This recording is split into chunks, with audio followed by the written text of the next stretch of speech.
in Dubai? Absolutely. So, just to give a background to this entire tournament, the official fixtures, they were basically announced just a couple of minutes ago by the ICC. This is for the ICC Champions Trophy, and remember the last time an ICC tournament took place was in 2017, which Pakistan won. This is the 50-over format, the ODI format. Tournament that is taking place after 2017. This tournament is being hosted by Pakistan in its entirety, but because India did not agree to travel to Pakistan, the hybrid model came into place where India will be playing their matches in Dubai and Pakistan will be playing that big match, India versus Pakistan, in Dubai on the 23rd. Remember this entire tournament, there are going to be 15 matches over the course of time, and Pakistan, Rawalpindi, Lahore, as well as Karachi. These are the venues in Pakistan. Rawalpindi, Lahore, and Karachi. These are the venues that will be hosting the tournament in Pakistan, along with Dubai. All right. Thank you so much. Yes, Osama. Thank you so much for getting us all those details there. Well. That's the latest that's coming in. Well, the official schedule now has been announced and the India-Pak match is going to take place on Feb 23rd. Of course, all eyes will be on that. It's time to quickly wrap this bulletin. More news and updates continue on the other side. Stay tuned.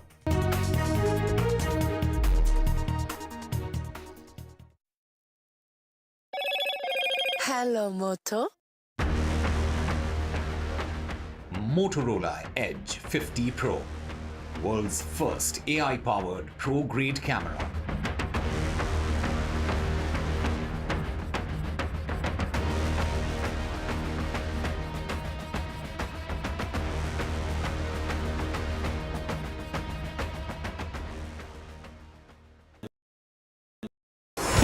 NDTV proudly upholds its legacy of trust and credibility. According to the prestigious Reuters Institute's Digital News Report 2024, NDTV is the top-most news platform in the country. Number 1 in both online and offline reach in India. Beating all its competition, NDTV stands for trust. New day, new show, a new experience. Start your day with the news, not views. We bring you stories that matter and impact your lives. News that informs and keeps you ahead.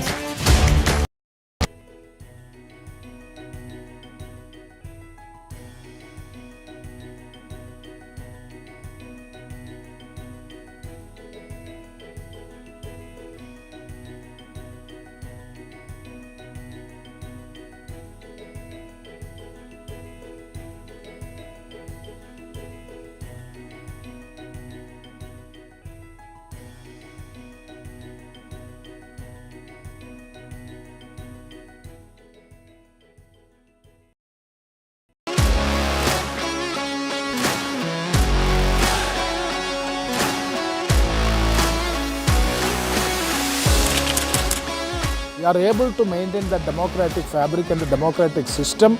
I want to do something that can make a difference. लगातार जनता की आवाज को सरकार तक पहुंचाने का काम मैं करता हूं. I was a student up until very recently. I really want to work and do something for my people because they have given me this opportunity. They have elected me. सोचा नहीं था कि राज्यसभा सांसद बनूंगी.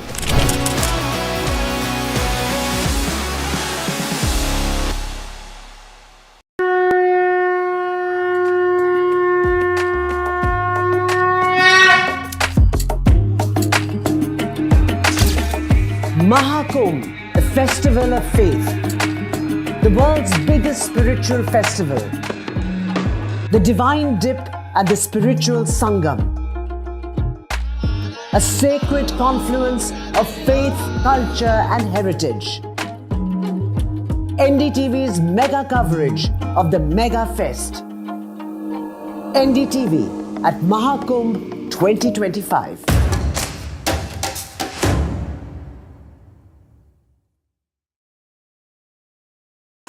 NDTV shines with 38 prestigious wins at the News Television Awards 2024.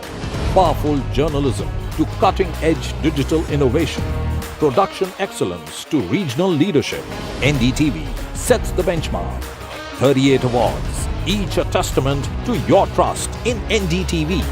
NDTV stands for trust. In today's interconnected world, India's voice is more crucial than ever. When India speaks, the world listens. At NDTV World, we are that voice, bringing you intelligent and insightful news from India and beyond. From geopolitics and diplomacy to economic shifts, migrations, tech disruptions, and the stories of our diaspora. We cover the news that shapes our global future. NDTV World, your new home for global news, is here.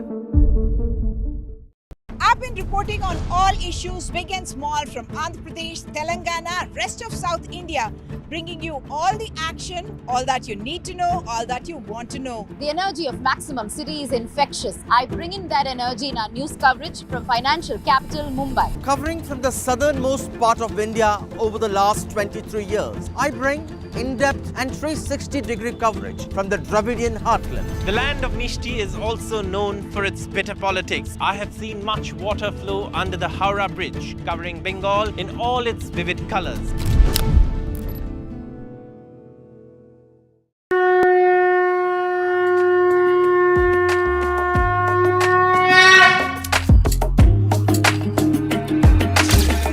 Mahakumbh, the festival of faith, the world's biggest spiritual festival, the divine dip at the spiritual Sangam, a sacred confluence of faith, culture and heritage. NDTV's mega coverage of the Mega Fest. NDTV at Mahakumbh 2025.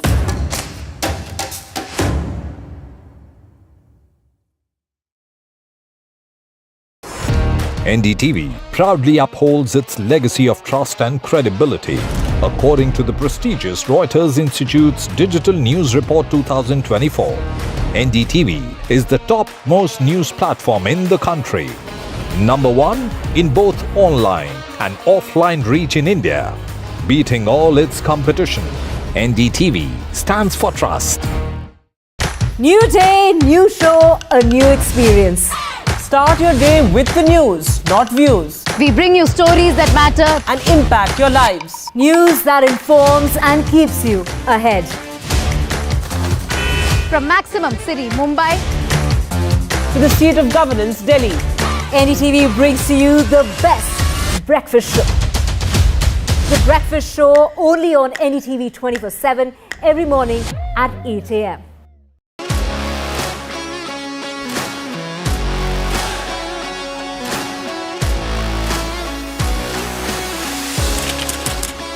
We are able to maintain the democratic fabric and the democratic system. I want to do something that can make a difference. लगातार जनता की आवाज को सरकार तक पहुंचाने का काम मैं करता हूं. I was a student up until very recently. I really want to work and do something for my people because they have.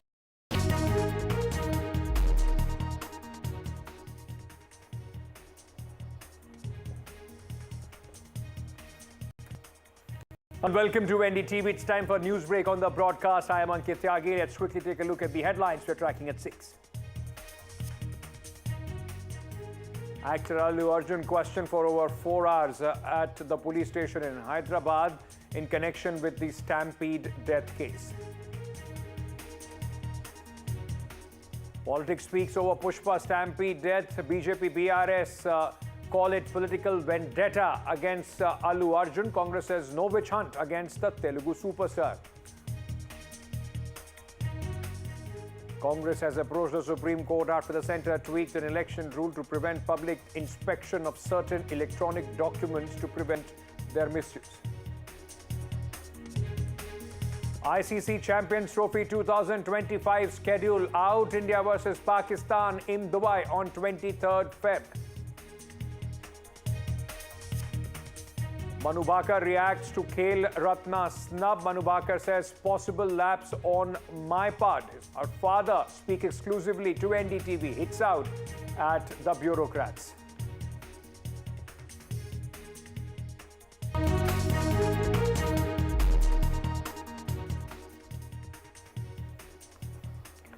Telugu superstar Pushpa 2's main protagonist Allu Arjun today once again was questioned by the police in Hyderabad for over 4 hours.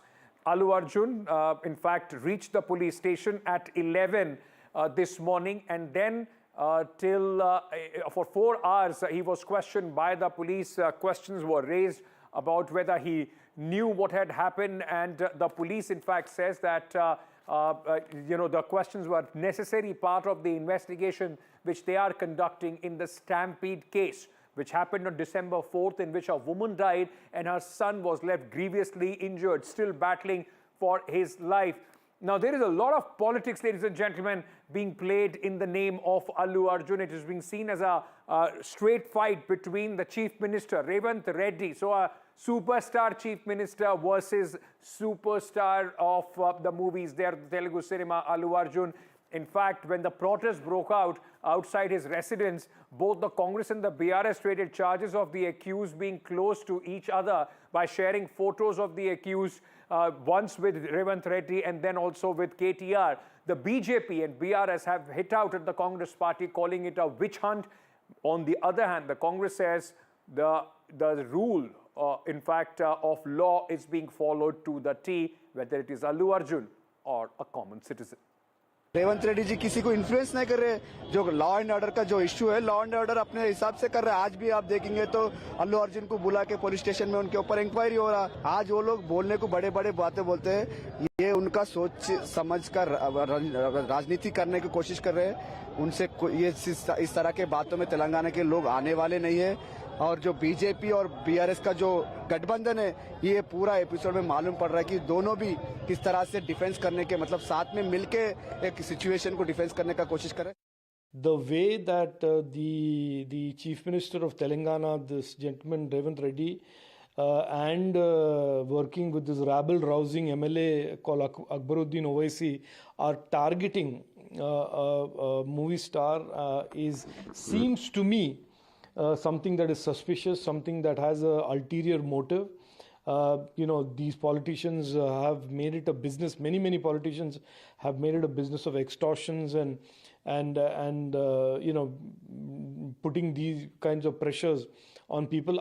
That there is this dubious collaboration between Revanth Reddy and Akbaruddin Owaisi when it comes to this particular gentleman actor Allu Arjun. आज रेवंत रेड्डी के सरकार ने वो मनमना कर रहे, जो चाहे उसको अरेस्ट कर रहे, जो चाहे उनको छोड़ दे रहे। इन्होंने आज 2 घंटा असेंबली में बहुत सारे स्टेट में इश्यूज है, किसानों का इशू है, लेबर का इशू है, दलितों का इशू है, माइनॉरिटीज का इशू है। उसके लिए बात करने के लिए टाइम नहीं है रेवंत रेड्डी को। लेकिन 2 घंटा एक फिल्म एक्टर के पीछे पड़ के वो एक पर्सनलाइज्ड टारगेट करके जा रहा है। देखिए, मैं वो केस के बारे में नहीं बोल रहा हूँ। अगर से तुम केस रजिस्टर करना है तो करो, जो लॉ करना है करो, लेकिन सबके साथ क्यों नहीं करते? So the questioning was for less than 4 hours, and yes, he is back home, and we were told he had lunch with his family as well and is resting now. And we do understand from the police that he is likely to be called in for questioning again, and the process of taking him to the scene of offence, which is Sandhya Theatre, to reconstruct the sequence of events, that will also happen eventually. So another notice can be expected summoning him to the police station. When that will happen is not yet clear, but the police also is intent on filing the legal papers in order to challenge the bail that has been granted to Allu Arjun in this particular case.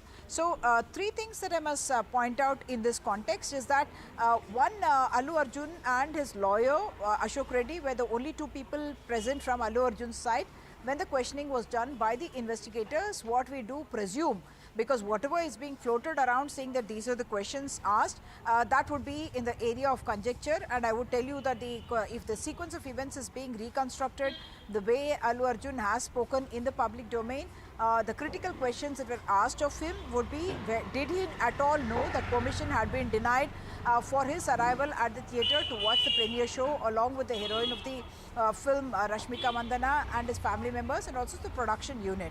Second, did the Sandhya Theatre management convey to Allu Arjun's team that the permission has been denied? So who took the call to go ahead with the appearance of the star at the premiere show even though police had denied permission for it? 3, did the police at any stage tell him when he arrived there that he should return and not proceed with going into the theatre, because already for the last 2 to 3 days the police had been saying that things were out of control because the premiere show was to happen there and everyone was so anxious or eager and excited to get the tickets, and therefore there was such a huge rush outside the theatre that they did not expect that things would be under control.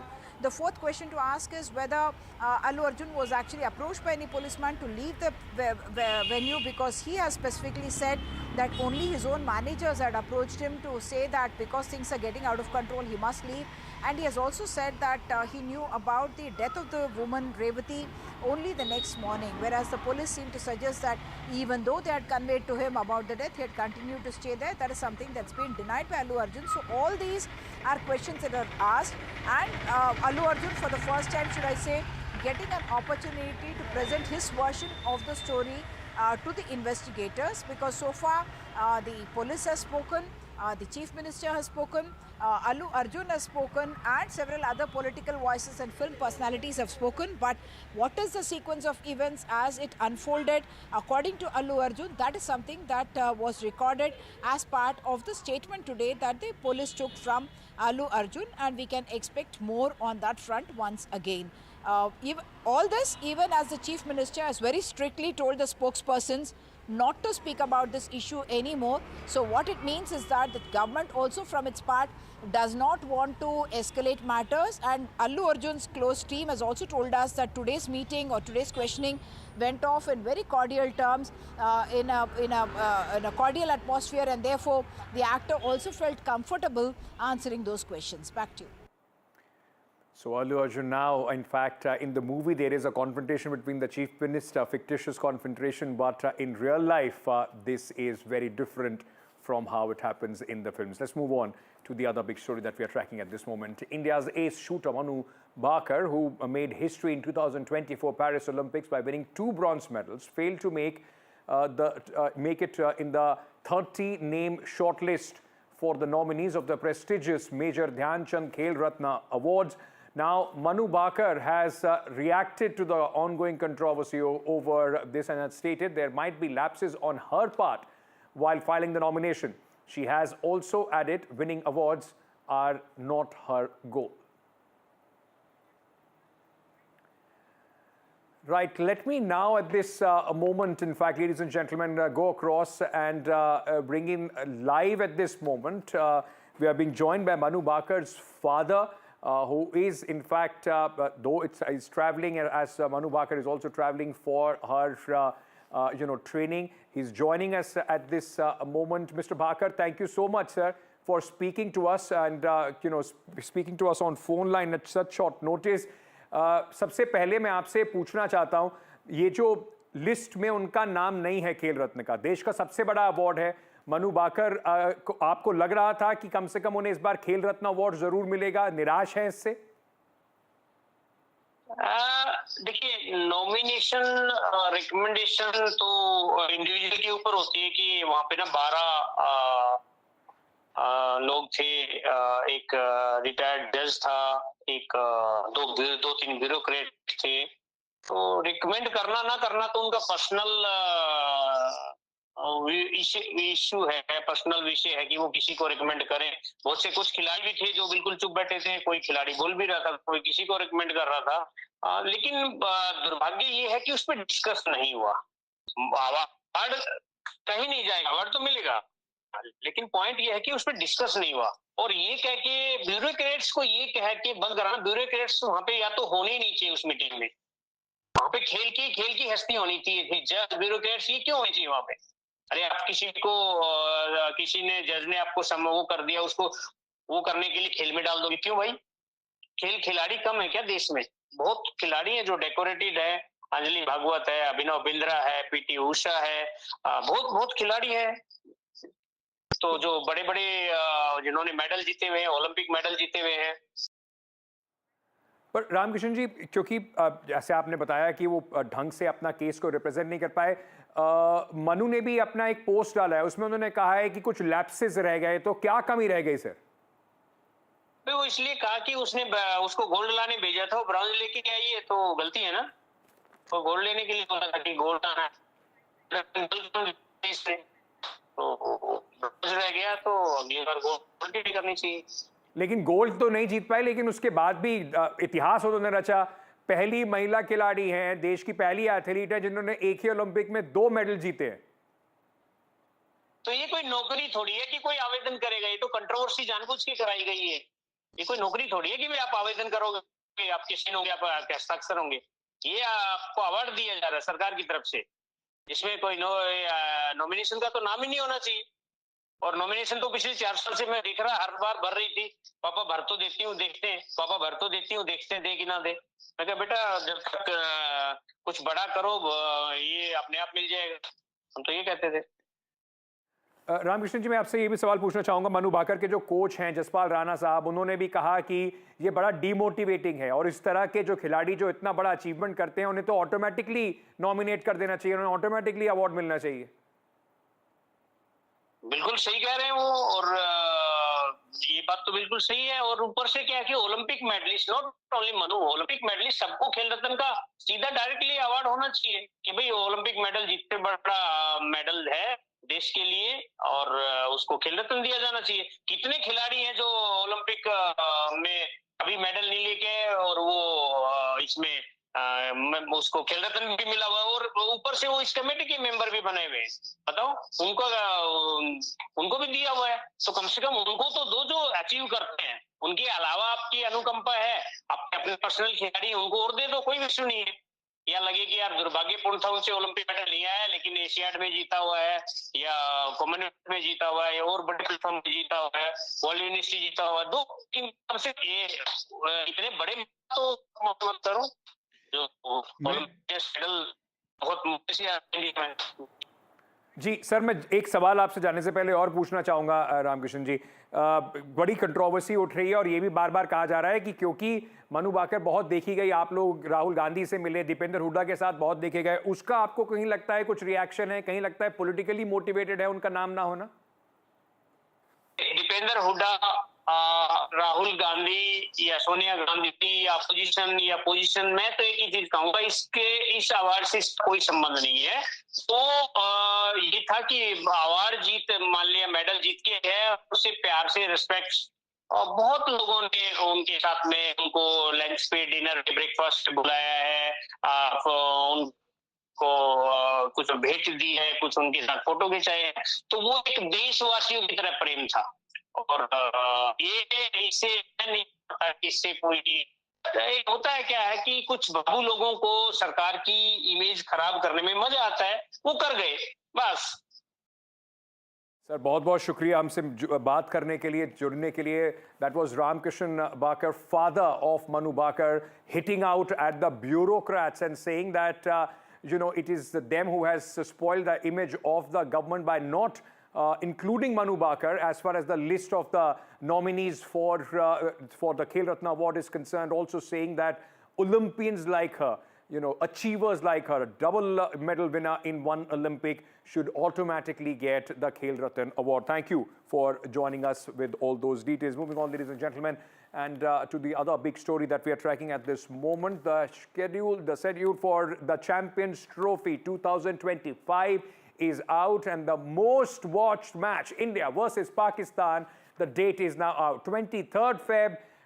This is when India takes on Pakistan. The venue is going to be Dubai. That's the big story which is coming in. India versus Pakistan clash is going to be in Dubai, which eventually would mean if India and Pakistan do meet again in the tournament, let's say in a quarter, semi, or a final, then also that will take place in Dubai. My colleague Osama joins us with more details on this. Osama, though the entire the schedule is out, but both the people in India and Pakistan anxiously waiting for that date, 23rd Feb, when both these arch rivals meet in Dubai. Absolutely, Ankit, and 23rd, mark your calendars. everyone, because that is the big day. The clash of the titans is going to happen on the 23rd of February. India versus Pakistan will be played in Dubai. This is after much speculation that the schedule has now come out. India, like you mentioned, India will be playing all their matches in Dubai, all the group matches, including if India qualifies for the knockouts, all their matches will take place in Dubai. And just to give a context to how this entire thing has unfolded, remember Pakistan Cricket Board Chief Mohsin Naqvi, he met with his UAE counterpart Sheikh Al Nahyan on Saturday evening, and that is when it was decided that Dubai will be the one of the venues for in order to incorporate the hybrid model. There were speculations about whether it is going to be Sri Lanka, whether it is going to be Dubai. But after that meeting, it was finalized that Dubai will actually be the place where India will be playing all their matches. There had been a stalemate since 2008, and India has not traveled to Pakistan since then, and this is right after the Mumbai terror attacks in which 150 people had died. And BCCI as well as the government of India both had maintained that status quo that, look, we are not going to travel to Pakistan in any case because of security concerns there. And they had maintained that status quo. The only time there was a bilateral series between India and Pakistan was in 2012 when Pakistan traveled to India. Remember, as far as the ICC Champions Trophy is concerned, Pakistan are the defending champions. This is the 50-over format, the ODI format tournament that is going to return after 2017. So there is going to be a lot of pressure on Pakistan as well, being the host nation as well as the defending champions. But all eyes will be on that one match on the 23rd of February, where India is going to clash with Pakistan, and every time, irrespective of form, irrespective of venues, irrespective of the team that are playing, it is always a heated battle. It is always neck to neck between the two countries. So it will be interesting to see how that match unfolds. Remember, this is a 15. It is going to be a 15-match tournament. India will be playing their matches in Dubai, and most of the matches are going to be taking place in Pakistan, that is Rawalpindi, Lahore, as well as Karachi, except for India's matches. And one of the semi-finals that has been decided as of now, that is going to take place in Dubai. But all eyes will now be on the kind of reactions that come in. We are still waiting for people to react on the schedule, and we'll have to wait and watch how things unfold as of now. All right, Osama, thank you for joining us with all those details at this moment. All right, so that was Osama, my colleague, telling us in detail about what and how, in fact, this match has been decided now, will be played in 23rd of Feb. So book your tickets, ladies and gentlemen, to Dubai if you want to witness this match. Moving on now, Delhi High Court's landmark order. The Delhi High Court has said there will be free treatment for rape victims, free treatment for acid attack victims at the hospitals, and the hospitals cannot refuse free aid. In a landmark order, the Delhi High Court has directed the victims of rape, acid attacks and sexual assault and survivors of the POCSO, in fact, cases are entitled for free medical treatment at government and private hospitals as well as nursing homes. A division bench comprising of Justice Pratibha M. Singh and Justice Amit Sharma ruled that all central and state governments funded institutions as well as private hospitals, clinics and nursing homes must comply with the directives to ensure survivors of rape, acid attacks and POCSO cases receive immediate medical attention and necessary services without any charge as far as the victim is concerned. Meanwhile, the BJP has moved the Delhi High Court seeking directions to the government of Delhi to send 14 CAG reports to Lieutenant Governor V.K. Saxena for presenting the same before the Legislative Assembly of Delhi. The government said in the court that it has sent CAG files to the Delhi Secretary of Legislative Assembly. High Court has issued notice and sought response from the government of Delhi over BJP's pleas to convene a special assembly session to discuss the CAG reports. This was the second time the BJP MLAs have moved High Court regarding the Aam Aadmi Party government.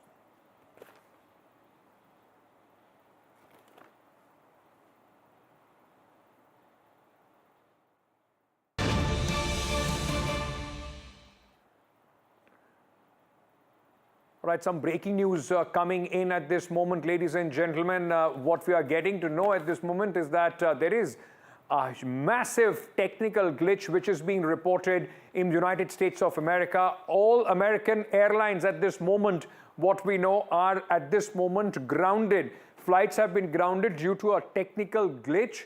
And, you know, in the holiday season, just on the eve of Christmas, this is going to create a lot of harakiri as far as American travel is concerned. Let me go across to my colleague Vishnu Shob, who's joining us with more details. Vishnu, now this is going to impact a lot of people and their plans as far as Christmas and holidays are concerned. I think this is a very large issue. It concerns American Airlines. American Airlines is the world's largest airline. It operates approximately 6,800 flights a day to more than 45 countries. The reason for this glitch, as it has been reported, is unspecified. It is a technical glitch.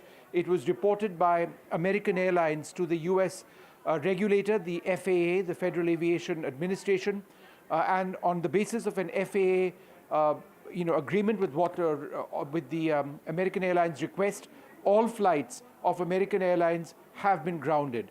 Now, the possibility of this continuing for an extended period of time is at this juncture unclear. But for the moment, as you mentioned, no Christmas cheer for those potentially lakhs of passengers around the world booked on American Airlines who would likely face delays immediately. Vishnu, you know, is it been attributed to some internal glitch? Is it a cyber attack? Any clarity on that? No clarity whatsoever. There was a situation impacting a large American carrier a couple of years back as well, which resulted in all flights being grounded. Is this similar? Is this a technical outage? Is this a cyber attack? Is there a security concern? You know, these are questions which we'll need to get to the bottom of. But I think in a breaking news situation, which is now all we do know, Ankit, is that the world's largest airline, which operates 6,800 odd flights every day, has been grounded on Christmas Eve. That is something which will impact lakhs of passengers around the world. An unspecified technical factor has caused American Airlines to be grounded. Thank you so much, Vishnu Shom, for reporting on this story, which is coming in from the United States of America at this moment. Let's move on to the other story that we are tracking at this moment. Vice President Jagdeep Dhankar has spoken on the no trust motion which was moved against him in the parliament by the opposition. Reacting to the opposition's move, Dhankar, who is the Rajya Sabha chairman, said, and I quote, "Never use a vegetable cutting knife for bypass surgery. The notice for removal wasn't even vegetable cutting knife. It was rusted." Unquote. He also added that orchestrated efforts by forces inimical to the interests of this country is trying to destroy brick by brick our constitutional institutions. क्या कल्पना लोक में ऐसा लगता है कि वर्तमान उनकी dictionary में नहीं है बेहतर होता कि तो My colleague Himanshu now joins us with more details on this story.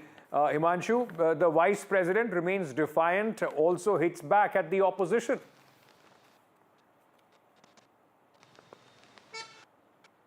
And he actually issued a very strong if you just look at his quote, he has look at the notice against the Vice President. It wasn't even a vegetable cutting knife. Trusted. There was haste. And you know, this I think is the two accusations that were leveled by Mallikarjun Kharge and several other. Facing some problems there with Himanshu's line. We'll try and reconnect with him. Let's go back to the other story that we are tracking at this moment. Amir Hussain Lone, a para cricketer from Jammu and Kashmir, is overjoyed. His dream of opening a cricket academy for children is finally coming true.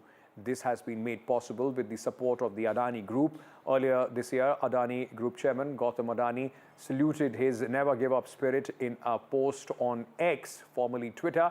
He stated The Adani Foundation would provide every possible support in his unique journey, recognizing his struggle as an inspiration to all. Now, a cricket academy is coming up in Jammu and Kashmir's Anantnag with the financial support of about 70 lakh rupees from the Adani Foundation. Amir, who is an inspiration to many, is elated. His struggles were finally rewarded after the Adani Foundation reached out to him with financial support, which helped him revive his life and career. He has thanked Gautam Adani for opening doors of opportunities for budding cricketers in Jammu and Kashmir. पहले तो मैं शुक्रिया अदा कहना चाहता हूँ अपने देश के महान व्यक्ति को, गौतम अडानी सर को, प्रीति अडानी मैम को और जीत अडानी सर को, अडानी फाउंडेशन को, जिन्होंने मुझे इससे पहले भी हेल्प किया और आज भी जब मुझे ज़रूरत पड़ी इंडोर की, जिसमें कि 70 लाख की ज़रूरत थी और छोटी सी मैसेज मैंने की और तुरंत गौतम अडानी सर ने मुझे वापस रिप्लाई दिया कि आप अपना काम जो है शुरू करो। और स्पेशली मैं थैंक यू कहना चाहता हूँ कि ये सपना जो अगर पूरा हो रहा है वो बस गौतम अडानी सर के कारण से। स्नोफॉल ज़्यादा पड़ता है और बर्फ़ के कारण से हमारी जो प्रॉब्लम हो रही है अब वो प्रॉब्लम जो है दूर होने वाली है। Cricket academy, Aamir cricket academy में उसमें फीस किसी बच्चे का नहीं होगा, फ्री ट्रेनिंग होगी, सब कुछ होगा, बैट फ्री होगा। All right, with that, we're slipping into a very short break. News and updates on the other side. Stay tuned.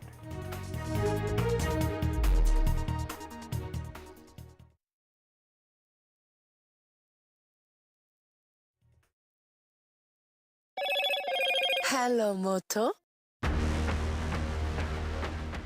Motorola Edge 50 Pro, world's first AI-powered pro-grade camera.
Cashback has flow, करते नहीं impress. Life would easy, कितना कुछ free, only with single ID. ये भी free, वो भी free, कितना कुछ free, only with single ID. Get it free with single ID. कितने सारे apps हैं मुझसे जुड़े, brands मेरे पास है सबसे बड़े. Get it, get it, get it, get it, get it, get it, get it. Only with single ID. Get it free with single ID. Download any single ID partner app, link your card and earn rewards with top brand. Get it free with single ID. NDTV shines with 38 prestigious wins at the News Television Awards 2024. Powerful journalism to cutting-edge digital innovation, production excellence to regional leadership, NDTV sets the benchmark. 38 awards, each a testament to your trust in NDTV. NDTV stands for trust. In today's interconnected world, India's voice is more crucial than ever. When India speaks, the world listens. At NDTV World, we are that voice, bringing you intelligent and insightful news from India and beyond. From geopolitics and diplomacy to economic shifts, migrations, tech disruptions, and the stories of our diaspora. We cover the news that shapes our global future. NDTV World, your new home for global news is here. I've been reporting reporting on all issues big and small from Andhra Pradesh, Telangana, rest of South India, bringing you all the action, all that you need to know, all that you want to know. The energy of Maximum City is infectious. I bring in that energy in our news coverage from financial capital Mumbai. Covering from the southernmost part of India over the last 23 years, I bring in-depth and 360-degree coverage from the Dravidian heartland. The land of Mishti is also known for its bitter politics. I have seen much water flow under the Howrah Bridge, covering Bengal in all its vivid colors.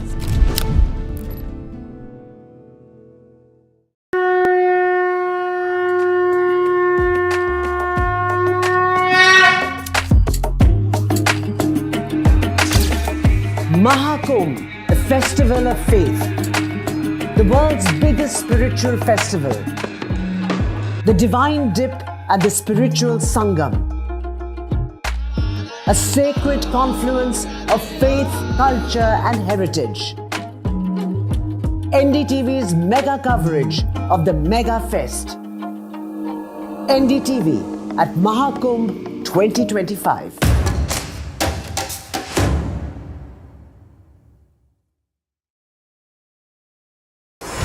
NDTV proudly upholds its legacy of trust and credibility. According to the prestigious Reuters Institute's Digital News Report 2024, NDTV is the topmost news platform in the country. Number one in both online and offline reach in India. Beating all its competition, NDTV stands for trust. New day, new show, a new experience. Start your day with the news, not views. We bring you stories that matter and impact your lives. News that informs and keeps you ahead. from Maximum City, Mumbai, to the seat of governance, Delhi. NDTV brings to you the best breakfast show. The breakfast show only on NDTV 24/7 every morning at 8 a.m.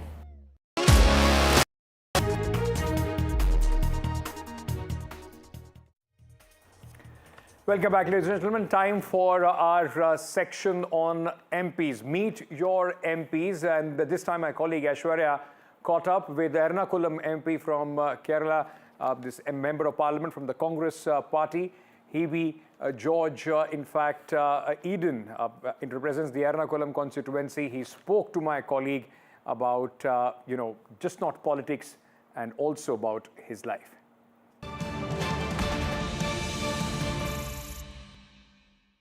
Well, hello and welcome to our special segment, Meet Our MPs. And today I'm being joined by a very special guest, Hebe Eden. Thank you so much for speaking to us.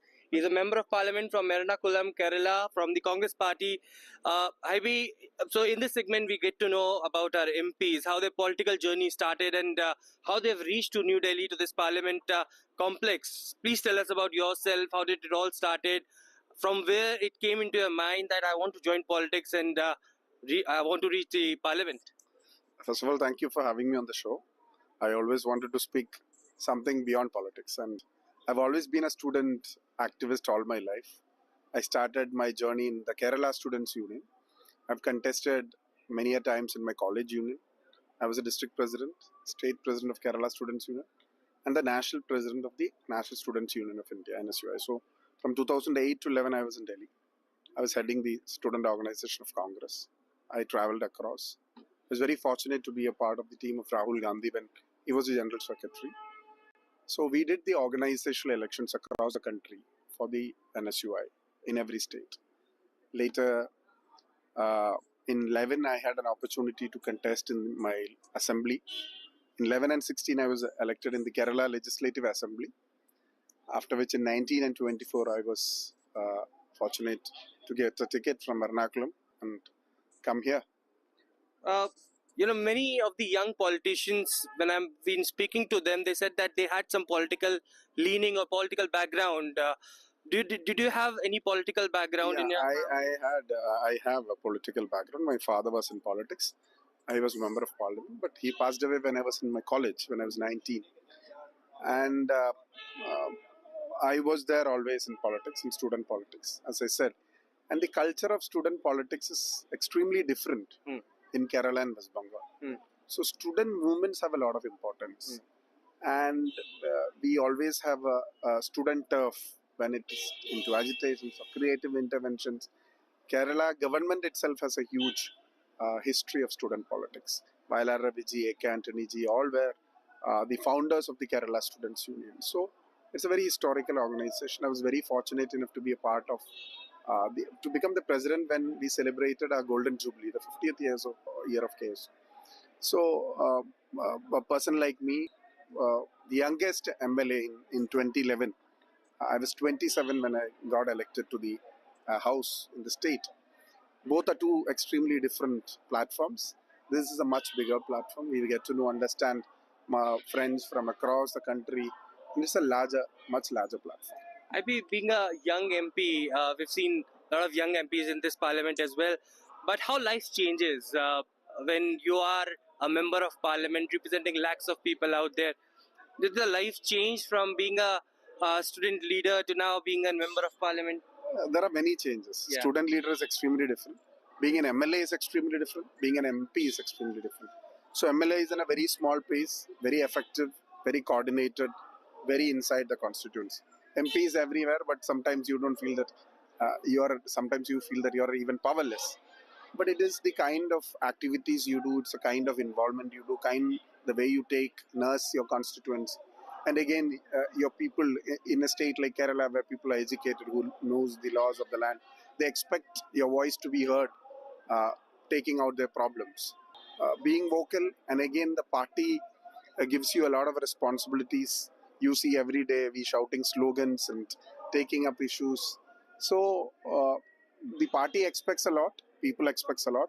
So it's hard to meet the expectations. If Ivy would not have been a politician, then who would be? So this is a secret which I haven't shared. So I wanted to become a pilot when I was in school. Oh. But later I understood that mathematics was needed, which I was not very fond of. Okay. So later my ambitions changed when I became a teenager, and into college I wanted to join for MBA, which again, due to my father's death and many things, I couldn't. Again, I was in politics, so things changed.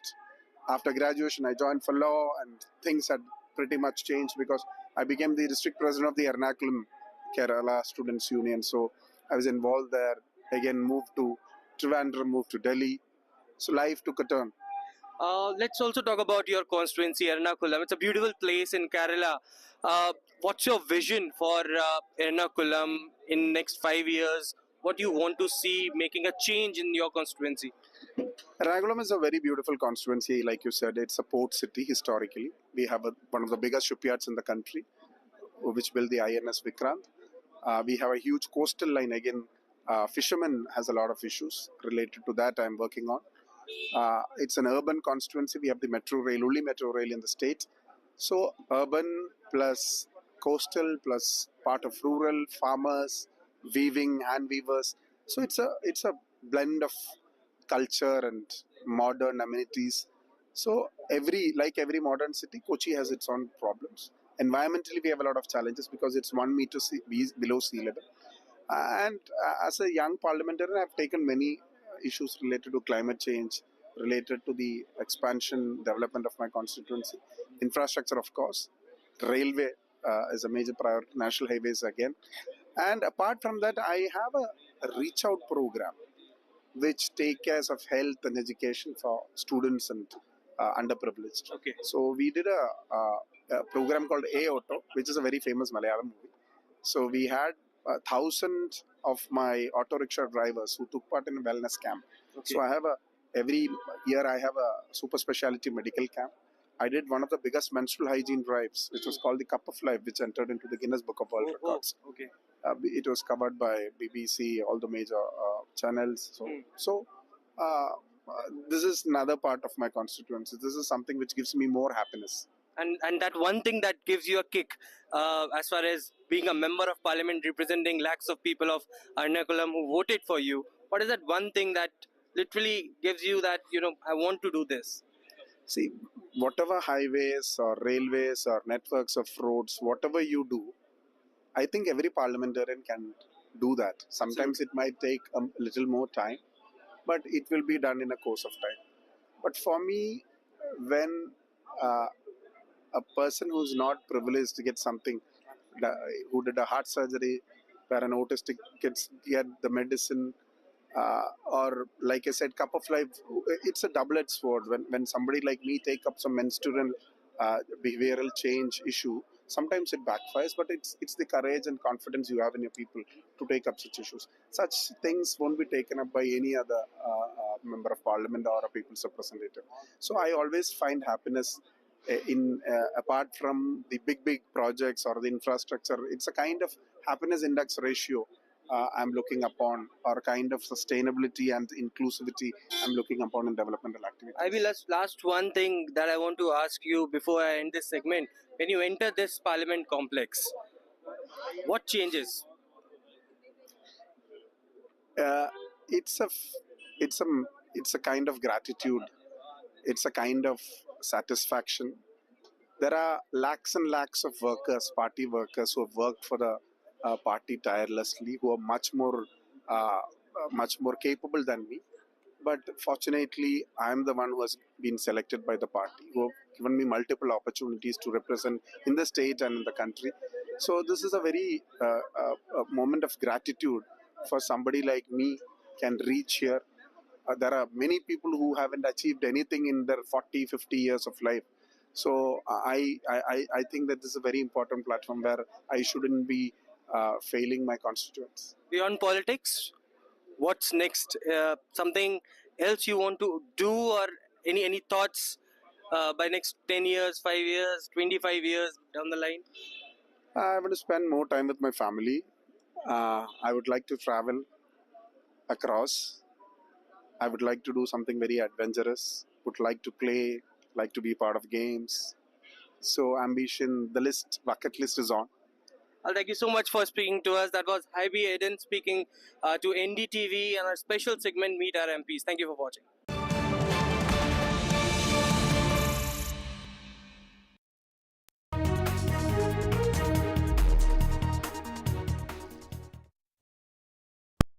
New day, new show, a new experience. Start your day with the news, not views. We bring you stories that matter and impact your lives. News that informs and keeps you ahead. from Maximum City, Mumbai, to the seat of governance, Delhi. NDTV brings to you the best breakfast show. The breakfast show only on NDTV 24/7 every morning at 8 a.m.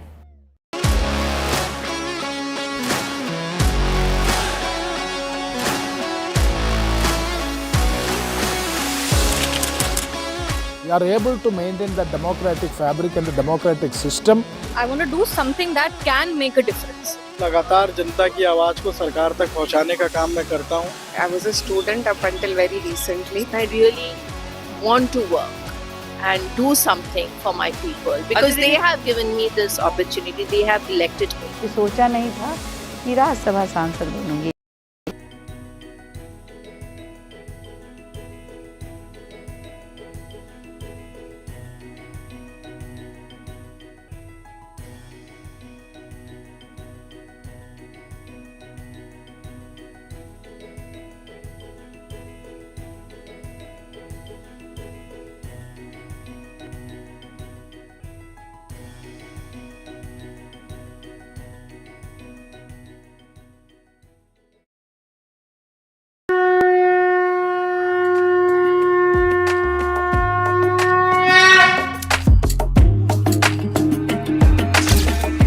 Mahakumbh, the festival of faith, the world's biggest spiritual festival, the divine dip at the spiritual Sangam,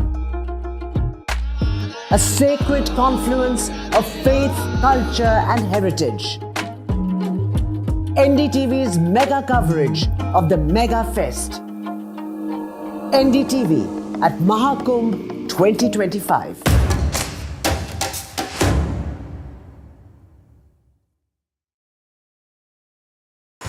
NDTV shines with 38 prestigious wins at the News Television Awards 2024.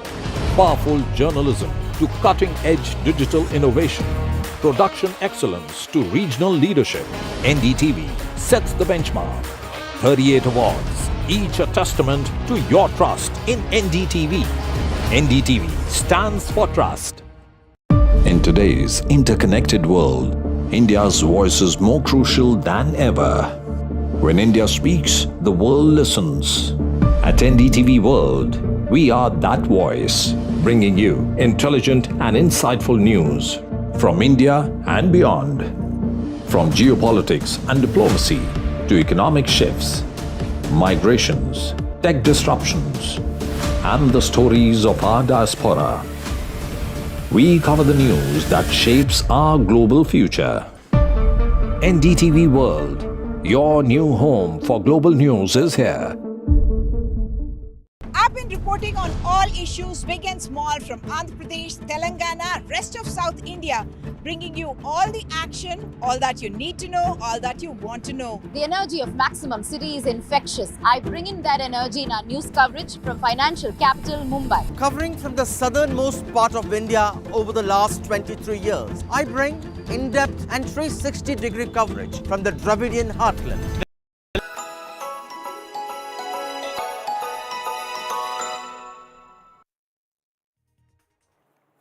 Well, it's a Christmas cheer all around, ladies and gentlemen. Eve before Christmas and celebrations. What a lovely time of the year it is, isn't it? Post-Diwali, then coming into Christmas, going on to the New Year's, and tomorrow, of course, is the big day. But markets across India are all set up. In fact, people are celebrating Christmas. There is that special feeling, in fact, in the air. And whether it is Ayodhya or other parts of the country to Chennai, there are people singing Christmas carols. Let's bring you a sense of the festivities, how people are celebrating Christmas this year. I'm being joined by my colleagues Tanushka and Anuj. Anuj, smartly in that Santa cap there from Mumbai. Tanushka is in the national capital. Tanushka, you know, I can see a lot of decorations behind you. Just bring our viewers, how's the mood and the festivities in the national capital? Merry Christmas to our viewers. First of all, I am at Sacred Heart Cathedral in New Delhi. This is the oldest cathedral church in the capital. As you can see, there's a complete festive cheer around here. It's decorated beautifully, and despite a heavy downpour that just happened out here, there's still a lot of people still present here to attend the midnight mass, which will happen shortly. And as you can also see here, there is the statue of Mother Mary. There is a big Christmas tree also to the other side. So this is a festive and Christmas cheer out here in this cathedral, which was built in the 1930s during the British Raj. Let us see if we can get talking to some people here. Hello, ma'am. So, you know, how is the feeling? Tomorrow is Christmas. Do you come to this church often? Yes, for the last 15 years we are coming every year, and we really like the ambience of here. Right. And it's nice decoration. Right. And you tell us now, you know, will you stay on for the midnight mass? Is it a yearly ritual for you and your family? We may not stay for the midnight mass, but yeah, we have stayed in the past, but like not this time. But yeah, definitely, it's a very nice thing. We always come here for Christmas. It's like #1 thing we do when we, you know, this time is around. And yeah, it's really nice. This was my old school, so I have a lot of memories attached to this place also. Beautiful. So you also tell us that, you know, what usually do you do for Christmas, during Christmas? What are the things you do as a family apart from coming to church, of course? Yeah. Okay, I mean, we always have the, you know, the regular Christmas tree with all the decorations. That's something we do. We also, you know, have the Christmas cake ritual, which is a must. We like to have, you know, a good dinner. and as my son was saying, we have been coming here in the past. We really love this place. I also happen to be from this school. Right. Yeah. So, and my son. So as we clearly hearing from the people here, they're all, you know, all jammed up with their Christmas rituals, not just, you know, coming to church, looking forward to the midnight mass, but also with their own things that they do back at home. Christmas is, of course, this beautiful time of the year for people across the world. Absolutely. And, you know, red splatter all over. It's not a snowy Christmas Eve, rainy Christmas Eve here in Delhi. Slight chilly as well. If you want a white Christmas, you will possibly have to go to Simla or somewhere. And Santa Anuj is in Mumbai, away from the chill of Delhi.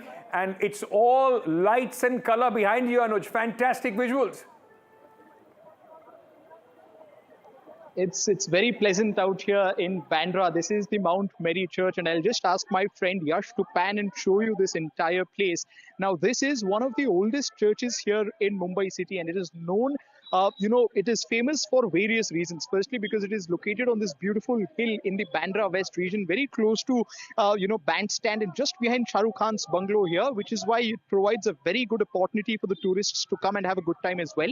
And secondly, the church here is known for fulfilling people's desires and fulfilling people's mannat is what is referred to as locally. And I've got a few people who've come here to enjoy their Christmas Eve. Let us try and talk to them about what the vibe actually is. Sir, tell me, are you from Mumbai? Are you from outside? I'm from Mumbai. How often do you come here? Are you a regular visitor to this particular place during Christmas? No, it's always for Christmas. Okay. I'm always there for Christmas. And the vibes there are so good. It's fun. It's fun. It's a lot of fun to be around. Okay. So you tell me. I come here for Christmas only. We have come regularly here currently for Christmas photo walk. Okay. And we enjoy the photography here regularly every year. It's a desire for every photographer to find areas like these so that they can get good visuals. How would you describe, or in your opinion, how is the Christmas celebration in this particular part of the country is different from the rest of it? We can see that this is not just a normal Christmas festival. We've seen that it's also a mingling of people from different walks of life, different religions, different cultures. How important do you think that is for the fabric of Mumbai city? Very, very enjoyable. We get good photographs, good exposure, we enjoy photography here every year. So how would you like to differentiate this Christmas in Mumbai than what is the case in the rest of the country? The best part about Mumbai is all religions, all people of every walk of life come together. It's not just a segregation of the rich or the poor, a Hindu or a Muslim or a Christian being separate. We're all together, and Mumbai is known for that. That's how we enjoy all the festivals are enjoyed together. Well, that's a beautiful thing. And the place where I'm standing at, right behind this particular structure, you have the gigantic Arabian Sea, and towards the right hand side, you can see this is the Mammoth Church that we are talking about, and this is the church where which is currently under restoration at this particular moment. But it has been here. It has been standing tall in this particular place for a very long time. The conceptualization of this particular church happened in the 1500s, and then it was built.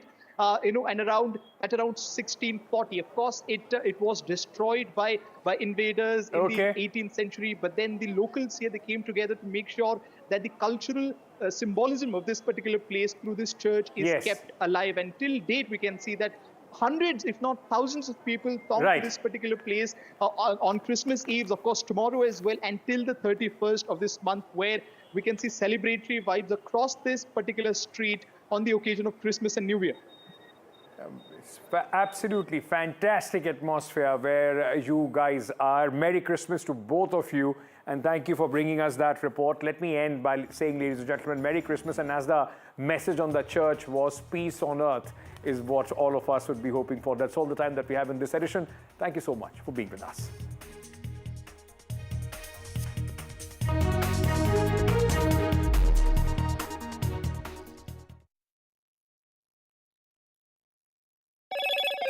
Hello, Moto. Motorola Edge 50 Pro, world's first AI-powered pro-grade camera. Himachal's capital, Shimla, comes alive as light snowfall blanketed the region, bringing a wave of excitement to locals and tourists.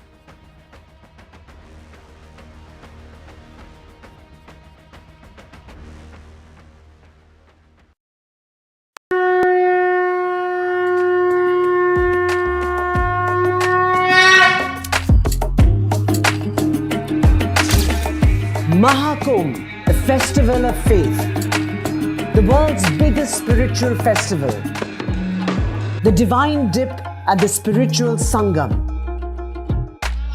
a sacred confluence of faith, culture and heritage. NDTV's mega coverage of the Mega Fest.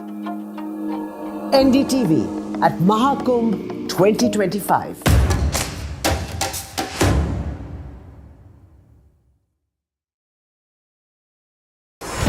NDTV proudly upholds its legacy of trust and credibility, according to the prestigious Reuters Institute's Digital News Report 2024. NDTV is the top-most news platform in the country. Number one in both online and offline reach in India.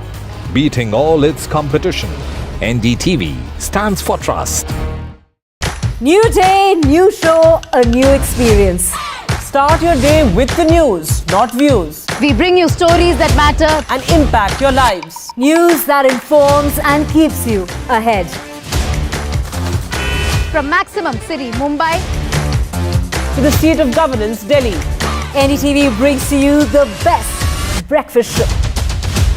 The breakfast show only on NDTV 24/7 every morning at 8 a.m.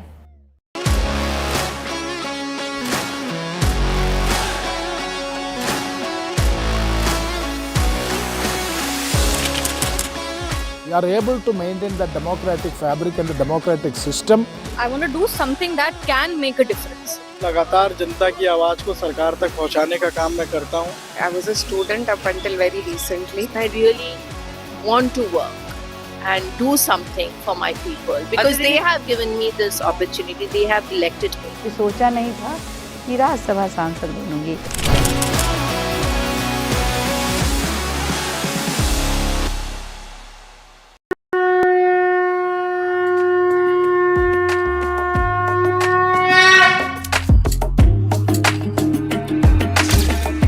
Mahakumbh, the festival of faith, the world's biggest spiritual festival, the divine dip at the spiritual Sangam, a sacred confluence of faith, culture and heritage. NDTV's mega coverage of the Mega Fest. NDTV at Mahakumbh 2025.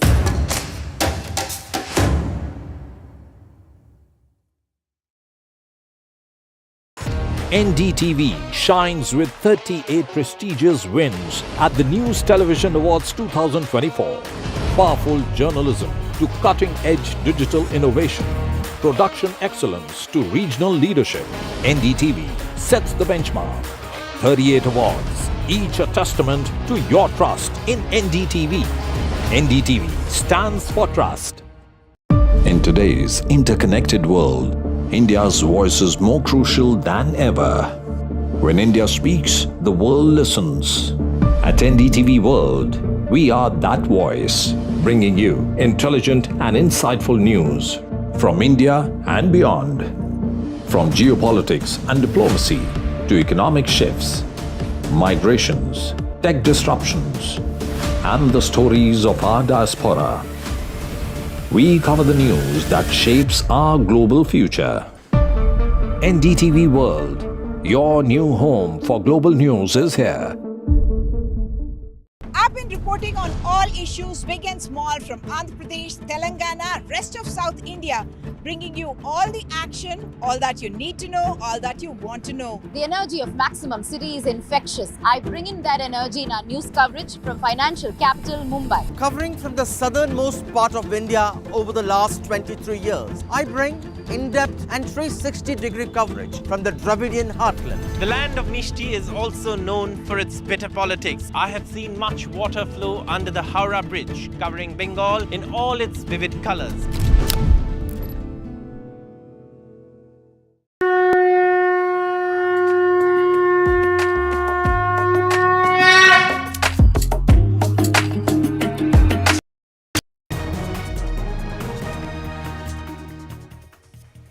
Hello and welcome to the Southern View. I'm Veera Raghav and our focus this Christmas Eve remains on Allu Arjun case. High drama in Hyderabad as the actor is questioned by the police.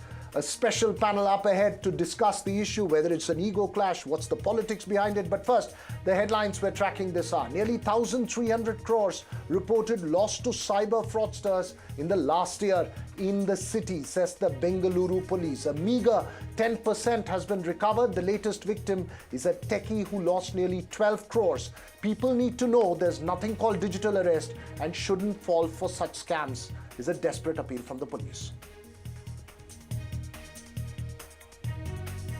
The Congress takes its fight against the centre's decision to tweak election rules on public inspection of election documents to the apex court, files a petition seeking withdrawal of restrictions on public access to CCTV footage.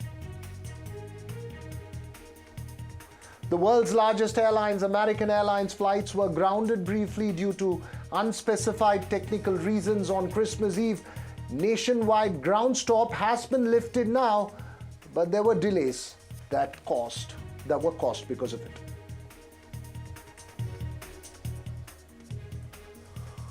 Over 300 roads, including 3 national highways, shut in Himachal Pradesh amidst a massive snowstorm. 4 people are reported dead in the chaos.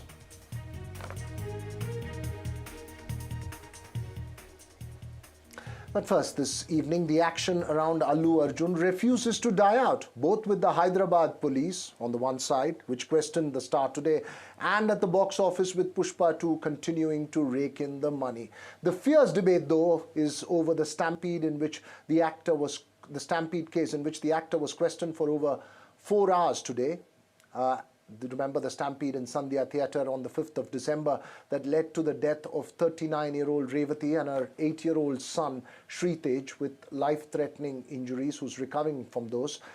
They were from a family of fans of Arjun and had come to watch the movie. The police reportedly quizzed Arjun about the exact sequence of events that day, what transpired when he came to the theatre and who took what decisions which could have potentially led to that stampede. He has been charged, remember, with serious sections under the BNS, such as intentionally causing grievous injury and involuntary manslaughter. The police also released CCTV footage from the site of that stampede. Meanwhile, the boy who was injured, Shritesh, is still recovering, as I mentioned, from his injuries at the Hyderabad hospital. The big question has this become more about optics and an ego clash and less about the case itself? A special panel up ahead, but first on the reactions that came in from Hyderabad earlier in the day.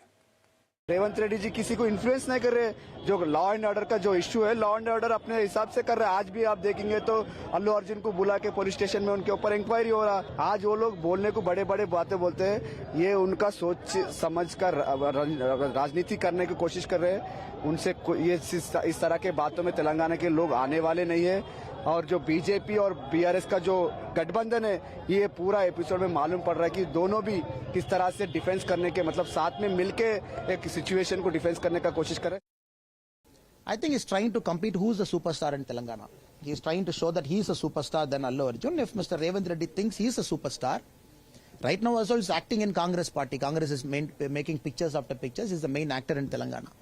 Now the people who came inside, threw stones, flower pots, everything, got into ruckus, and 2-3 people came from his own constituency. 2-3 people. Of course, they have a forum saying that I come from this university and that university, which very clearly any common man will know it's politically motivated. What is happening in the whole case is a clear case of victimization and a clear case of bullying.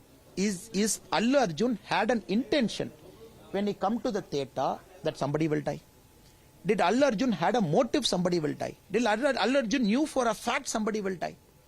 When everybody says it's a mistake, should not have happened, it has happened, everybody feels sorry for it. आज रेवंत रेड्डी के सरकार ने वो मनमना कर रहे, जो चाहे उसको अरेस्ट कर रहे, जो चाहे उनको छोड़ दे रहे। इन्हें ने आज 2 घंटा असेंबली में बहुत सारे स्टेट में इश्यूज है, किसानों का इशू है, लेबर का इशू है, दलितों का इशू है, माइनॉरिटीज का इशू है, उसके लिए बात करने के लिए टाइम नहीं है रेवंत रेड्डी को। लेकिन 2 घंटा एक फिल्म एक्टर के पीछे पड़ के वो एक पर्सनलाइज्ड टारगेट करके जा रहा है। देखिए, मैं वो केस के बारे में नहीं बोल रहा हूँ, अगर से तुम केस रजिस्टर करना है तो करो, जो लॉ करना है करो, लेकिन सबके साथ क्यों नहीं करते? Well, so many questions continue to be raised around this case. Has this become an ego clash? Is this about optics? Is there an underlying political undercurrent which people are missing? What's led to this kind of a confrontation?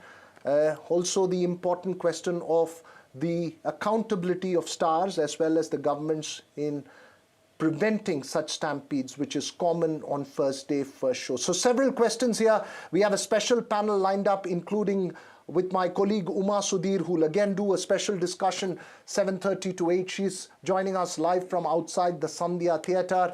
We have Saeed Asad Abbas, political analyst, joining us here, who's taken a pro-Congress position. We'll also have actors Kasturi Shankar and Sanjana Galrani join us to give us the film industry point of view, and former Director General of Police of Jharkhand, Nirmal Kaur, joins us as well. Before I get to the panel, quickly to you, Uma Sudhir, fast-paced developments today. Has this become more about optics? Is there something more than what meets the eye in this case? Because the kind of confrontation we've seen is in many ways unprecedented.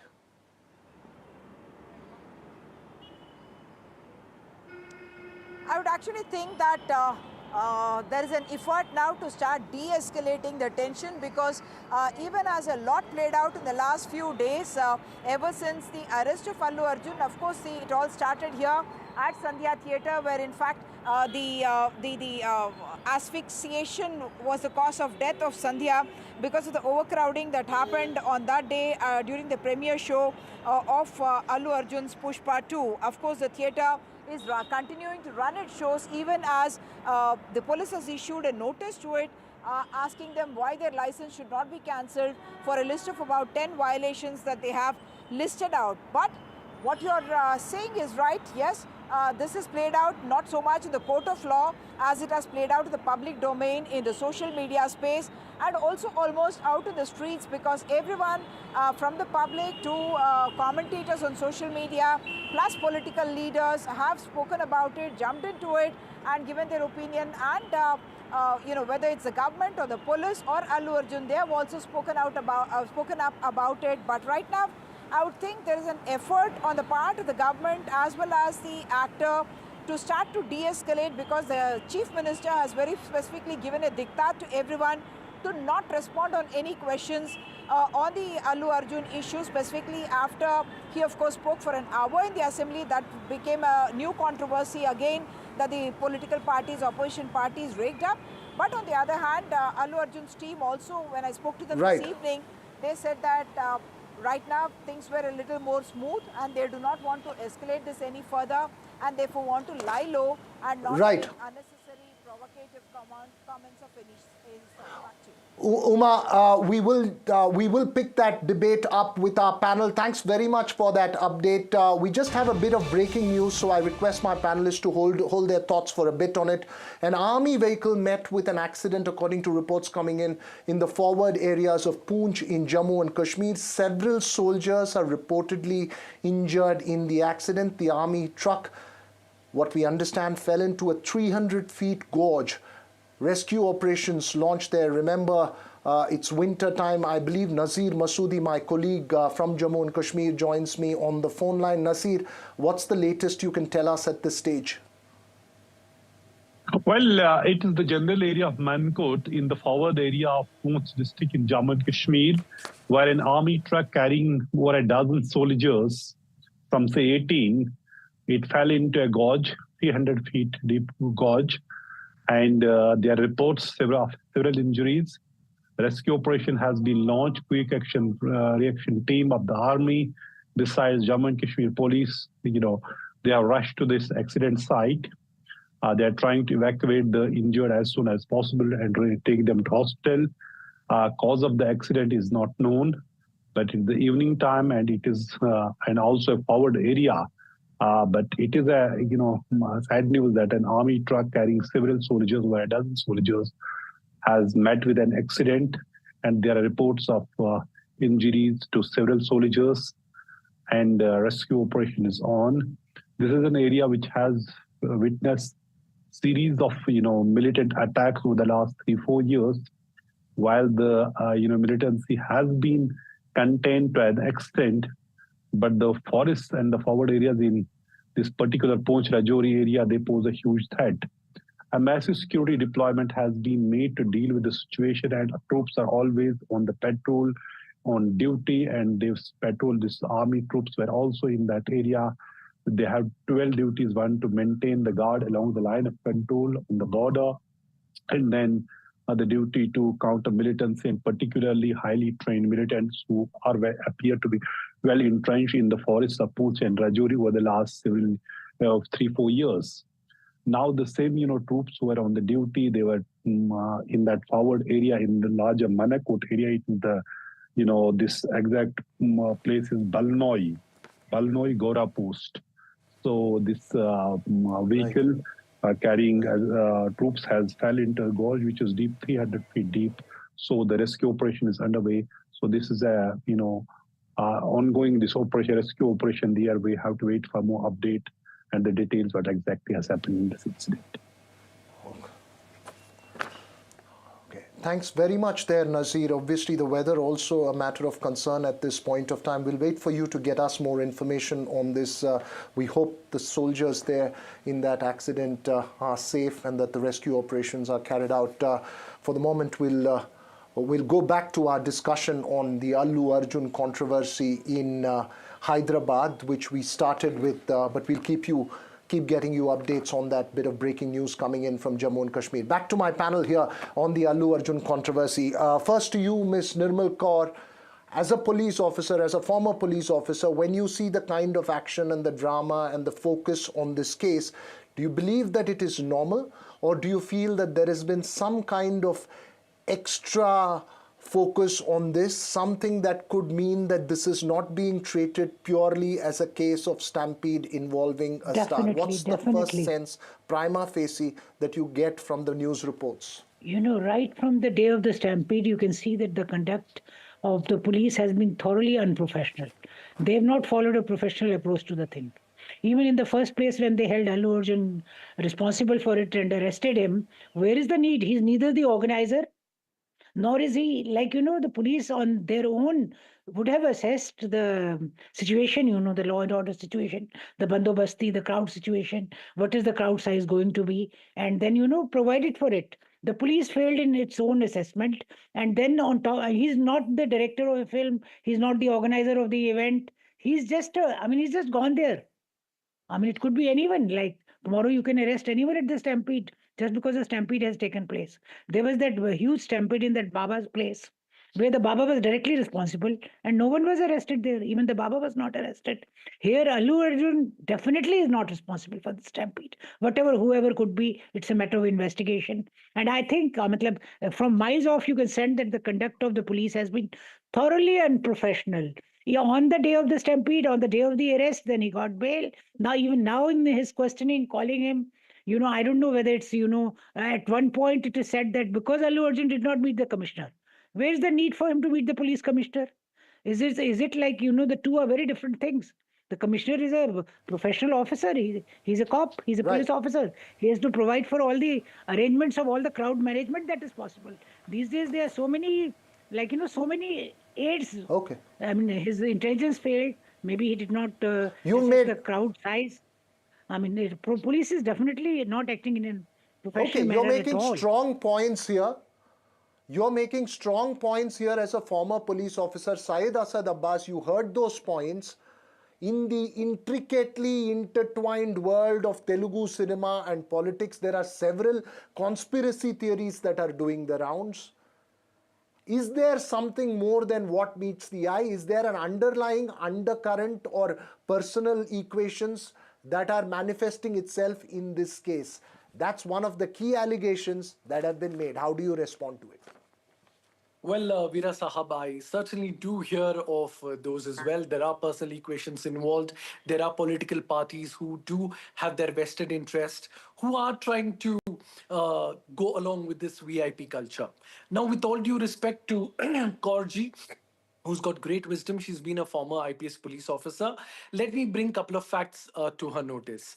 Well, Korji, are you even aware, ma'am, that even the right permissions was not taken, the due protocol by the organizers, Mr. Allu Arjun But that team is was not not even Allu informed. Arjun's fault. Allu Ma'am, Arjun was not supposed to be can getting I the please permission. just complete my point, ma'am? I heard you. Just give me 30 seconds. The fact of the matter, when holding an event of such magnitude, the organizers are supposed to meet the circle inspector or the assistant commissioner of police or the deputy commissioner of police. None of the officers were met by the Allu Arjun's team or the organizers. Second point, all they did was took a letter, left it in the inward section. Now, let me bring in our sources to NDTV what they've said. As per the conversation between Deputy Commissioner of Police of the Central Zone, Mr. Akansh Yadav, and Mr. Allu Arjun, clearly the DCP asked Allu Arjun, did you know police permission had been denied for you to come to the premiere? The next question which was asked, who took the call to proceed with the plan despite denial of police permission? Did any police officer inform you about the stampede outside? And when did you know about the death of the woman? As per the sources, these were the questions asked. And Veera Saab, just 30 seconds. The fact of the matter, I believe it's absolutely unfair to blame the police. Police are human beings like you and me. They're not Avengers with superpowers to do everything. Despite denying the permission, Mr. Allu Arjun came with a car. Let Kasturi make a point. Syed, you made your point. Bodyguards push the people. You made your away, point which aggravated emphatically. the situation. Kasturi, please make your point. Please respond to what Syed is saying. Yeah, Mr. Abbas said that police are humans as well, and I completely agree, and which is why we expect them to display some humanity when they are dealing with an issue such as this. You were talking about the statement that they elicited, the investigative questions that were thrown at Mr. Arjun, and those are in the public domain today.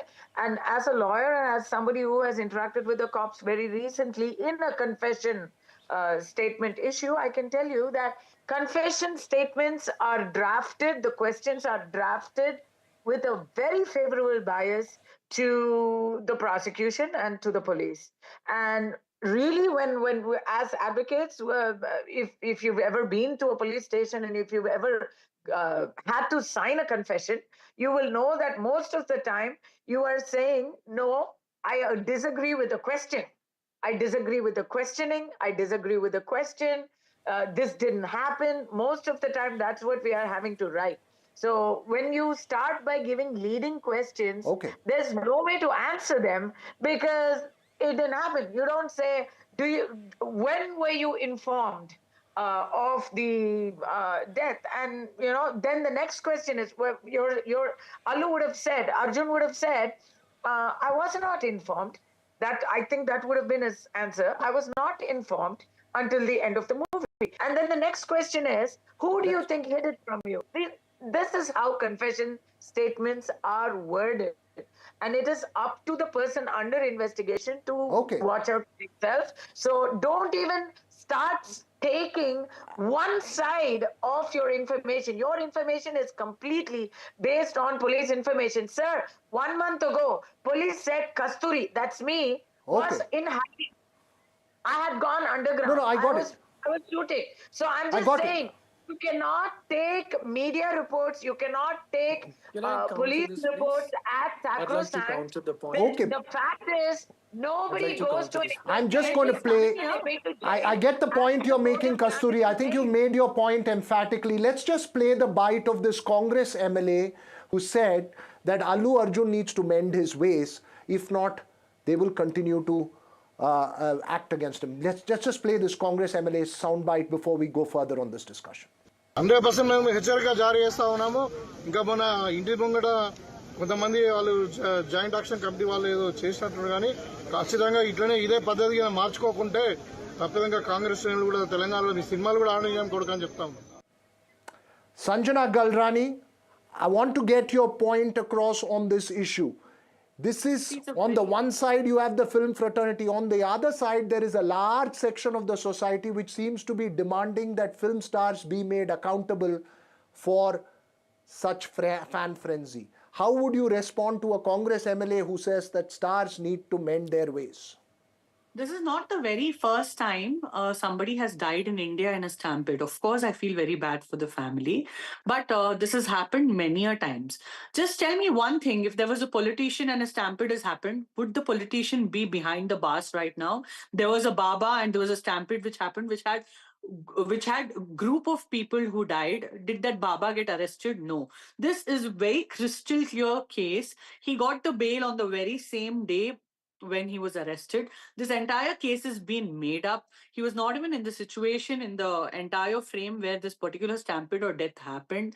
Clearly, he's come out the very next day of the stampede and he's told in media that I got to know only about this the very next day. He went, he celebrated his film as if nothing happened, and he happily came back waving at people.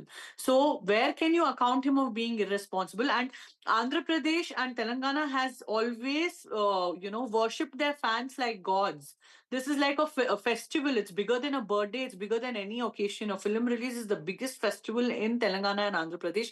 These people have temples on their names. So this is the kind of a fan following they have. So if people are ill-mannered in the fans, how can you sit and monitor their mannerisms or what is their body language like? And how can you blame Allu Arjun for it? He's not pushed anyone. His security guard has not pushed anyone. He was not even present over there, for God's sake. He was inside the theater watching the film. Somebody who's not even present over there. So clearly this is a case where he's been made a scapegoat, just so that you make Allu Arjun a scapegoat and the whole country will know and the political vendetta can be fulfilled.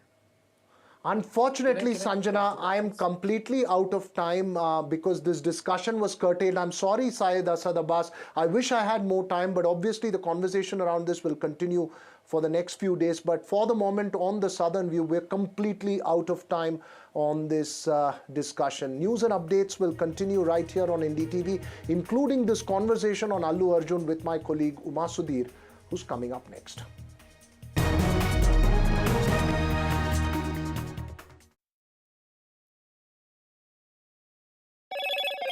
Hello, Moto. Motorola Edge 50 Pro, world's first AI-powered pro-grade camera.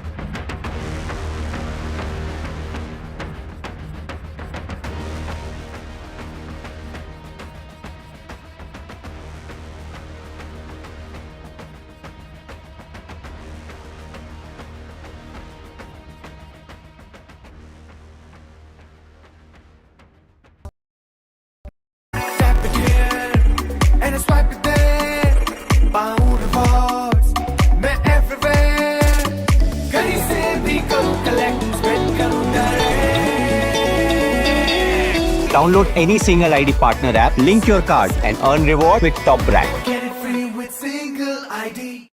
New day, new show, a new experience. Start your day with the news, not views. We bring you stories that matter and impact your lives. News that informs and keeps you ahead. from Maximum City, Mumbai, to the seat of governance, Delhi. NDTV brings to you the best breakfast show. The breakfast show only on NDTV 24/7 every morning at 8 a.m.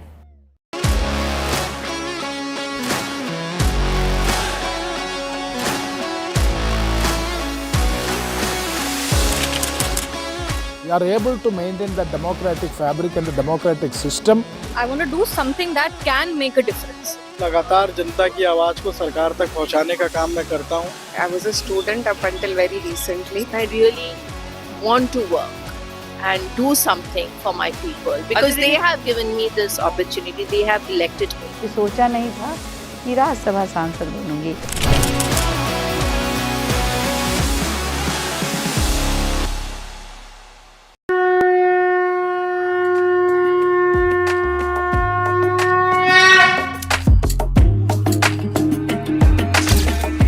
Mahakumbh, the festival of faith, the world's biggest spiritual festival, the divine dip at the spiritual Sangam, a sacred confluence of faith, culture and heritage. NDTV's mega coverage of the Mega Fest. NDTV at Mahakumbh 2025.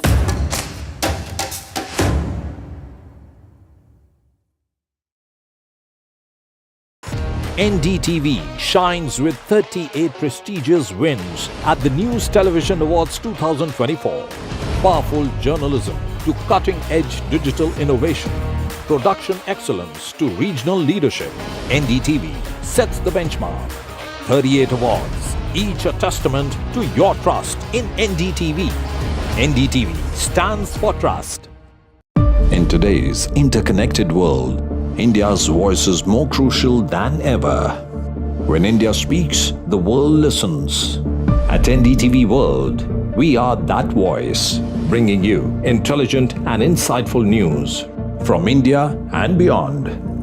From geopolitics and diplomacy to economic shifts, migrations, tech disruptions, and the stories of our diaspora.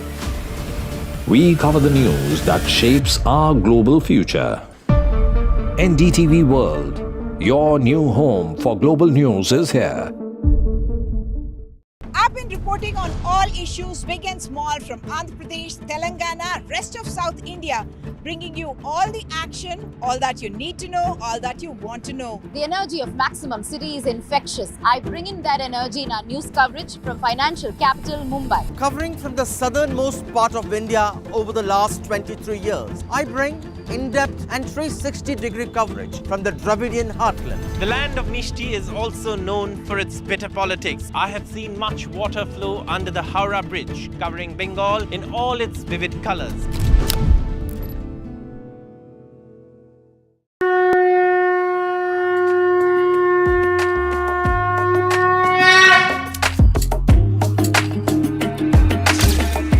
Mahakumbh, the festival of faith, the world's biggest spiritual festival, the divine dip at the spiritual Sangam, a sacred confluence of faith, culture and heritage. NDTV's mega coverage of the Mega Fest. NDTV at Mahakumbh 2025.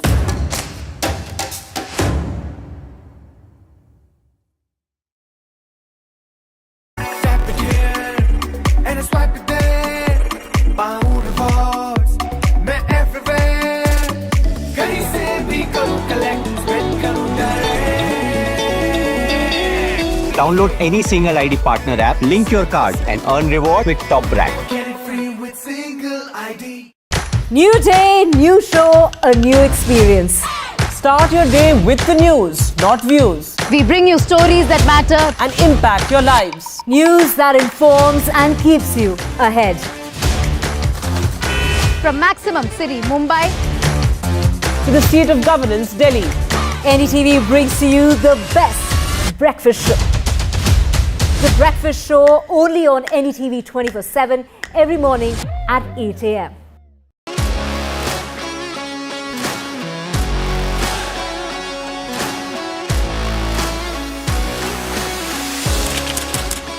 We are able to maintain the democratic fabric and the democratic system. I want to do something that can make a difference. लगातार जनता की आवाज को सरकार तक पहुंचाने का काम मैं करता हूं. I was a student up until very recently. I really want to work and do something for my people because they have given me this opportunity. They have elected me. सोचा नहीं था कि राज्यसभा सांसद बनूंगी.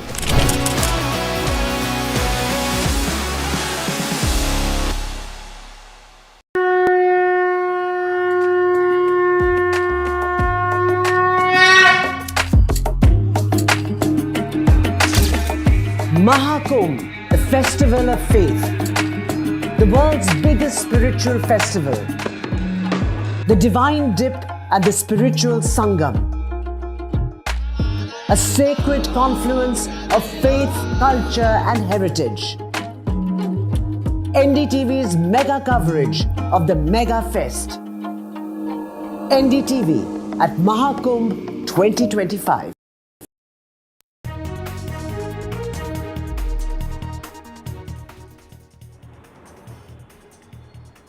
Hello and welcome. We come to you from outside Sandhya Theatre in Hyderabad, where in fact 20 days ago exactly, when a premiere show of Pushpa 2 was being held here, this is where actor Allu Arjun had come in along with his team, along with the heroine and other production unit members. And this is where a stampede-like situation happened, after which a woman died, 39-year-old Revati, who had come along with her 9-year-old son Sritej, a younger daughter, as well as her husband had come here, and she died in the kind of overcrowding that happened here, and her son has been in hospital for the last 20 days. The entire issue has escalated into not just something that is looking like a face-off between Chief Minister Revanth Reddy and actor Allu Arjun, but also a standoff between the film industry and the government, and it has actually snowballed into a huge political controversy as well, with both the BRS and the BJP talking about the issue and speaking about this as something that the state government has mishandled. To discuss all this and more, I have with me as a guest here Mr. L. Ravichander, who is an advocate, as well as someone who has been a film critic as well, watches films very closely. I have with me Vijay, who in fact has been was an eyewitness to what happened here on the night of December 4. We are also joined on Zoom by Mr. Dr. Shravan Dasoji, who is a spokesperson for the BRS party. We also have Kasturi Shankar, social activist and actor, joining us, and also Arun Chidambaram, who is a filmmaker, joining us on Zoom on this show. First, let me go across to Vijay first. So many versions have now come across about what happened on that particular day. You were here for the premiere show. What was the situation looking like that day? Because we are right here outside the gate of the theatre, and this is where the tragedy unfolded. Firstly, I'd like to mention that it was very unfortunate that what has happened, that we have lost a life due to this incident. And honestly, none of us were expecting that kind of crowd here. So I had no idea that there were going to be close to 2,000, 3,000 odd people. So wherever you see right in front of the theatre on this road, and even on the other side of the road, it was filled with people. And I could hardly find any police. Right from day one, that's what I've been saying, that I could hardly find any police. And Chikatpalli police station, surprisingly, is less than a kilometer away. So there was no law and order being maintained at that point, and there was no private security of the theatre on ground. And all the private security and the police were doing was to make way for the VIPs to go through. So they were using their... Were you aware that actor Allu Arjun was expected here? Did people here seem to know that he was going to be coming? Yes, that was the only reason why people showed up here. And the PR team had already released it on their Instagram and Facebook and social media handles that Allu Arjun is going to visit the theatre.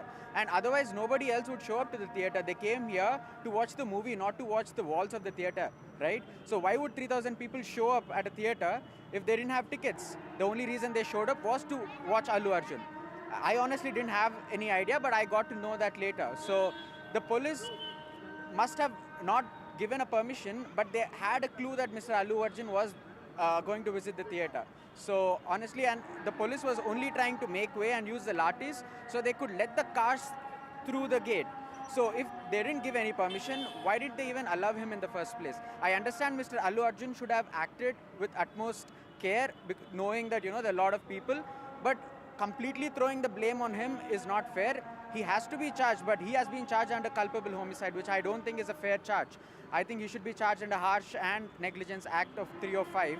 So nobody... We have here a lawyer as well, advocate at the High Court.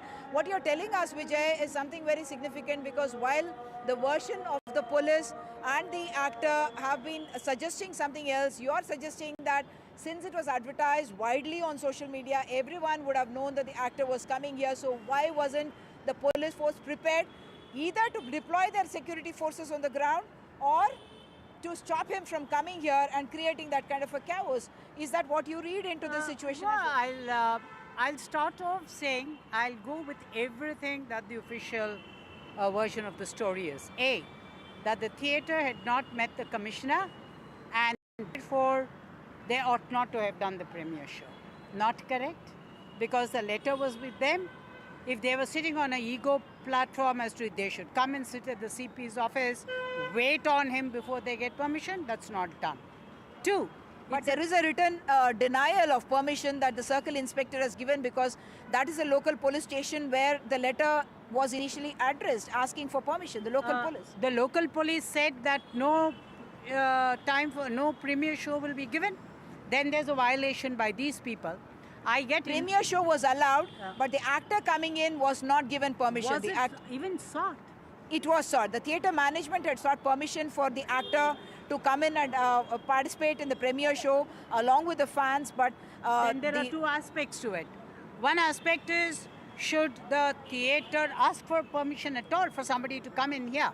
I'm making a film, my film, it's a film with high stakes. I would definitely like to be a part of it. On what basis is the police saying that you will not be permitted to meet your fans? Because I can't manage the crowds that are coming to see you, one. Now, don't forget, down the street at the other end, a similar problem came up when the Da Vinci Code was being released. The then government said, we will not allow Da Vinci Code to run in the theatre because we see the likelihood of a law and order problem. The High Court struck down that defense and said, no, your job is to maintain law, your job is to maintain order. The challenge for the police was, is, and ought to have always been that if you're getting a huge crowd, how do you manage it? Since we don't have a police representative here nor a government representative, I will mention this to you that the Circle Inspector, Mr. Ravi Nayak, in the letter that he addressed to the theatre management in response to their application, has mentioned that this theatre in fact has a 70 mm and a 35 mm. It has a single entry gate and an exit gate. There are multiple theatres in the vicinity, and this is a very busy crossroad, and therefore it will not be possible for us to manage the crowds, and therefore we advise you not to come to the theatre. That's what was conveyed to the theatre guest as such. But they advised him not to. Not advised. They denied permission for him to come here. Okay. Then the point is this. The next question, que Allu Arjun, is, did Allu Arjun know about it? Did Allu Arjun know about it? Because in the complexity of the scenario, there's the distributor, there's the film theatre, the actor, the producer, and all and sundry. Now, there are repeated stories said in the media about videos showing the police talking to Allu Arjun, police asking Allu Arjun not to come. Okay, let me ask you this. Whenever there are these rallies going on, you stop Rahul Gandhi somewhere, you stop some other politician somewhere. Why could you not stop Allu Arjun somewhere? Yeah. Okay, I need to go to my guests as well. While your point is well taken about saying, can you put the onus on the actor, or could you have stopped the actor from coming here in case there is a problem? I must go across to Mr. Arun Chidambaram. You're a filmmaker. In this particular case, there has been this talk that perhaps the actor has been singled out for punishment. Of course, there are others who are mentioned as part of the FIR, but because he happens to be a high-profile person.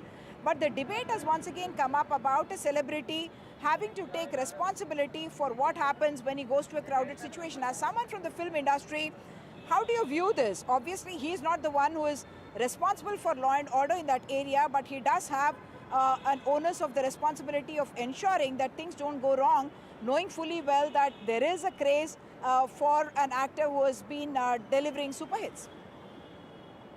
Yes, for sure. I certainly believe that, every celebrity, being a celebrity adds more responsibility. And as I told earlier, in another debate as well, is one single point, which is whenever a celebrity shows up in public, okay, he has, his bodyguards accompanying him, right? So when he has bodyguards, why does he have the bodyguards? The only reason is to protect himself, and to safeguard himself. So when he is safeguarding himself, when a celebrity is being safeguarded, so should the public also be. So that brings the case that a celebrity should have should be even more responsible. And that being said, as everyone says, right, I am also with the same opinion that he is not alone at fault over here. But there is also one more thing that needs to be taken under consideration. Me being from the film industry, I certainly believe that everyone is trying to get mileage out of the situation right now. Okay, every political party is trying to do this. Everyone is trying to do this and forgetting the core problem.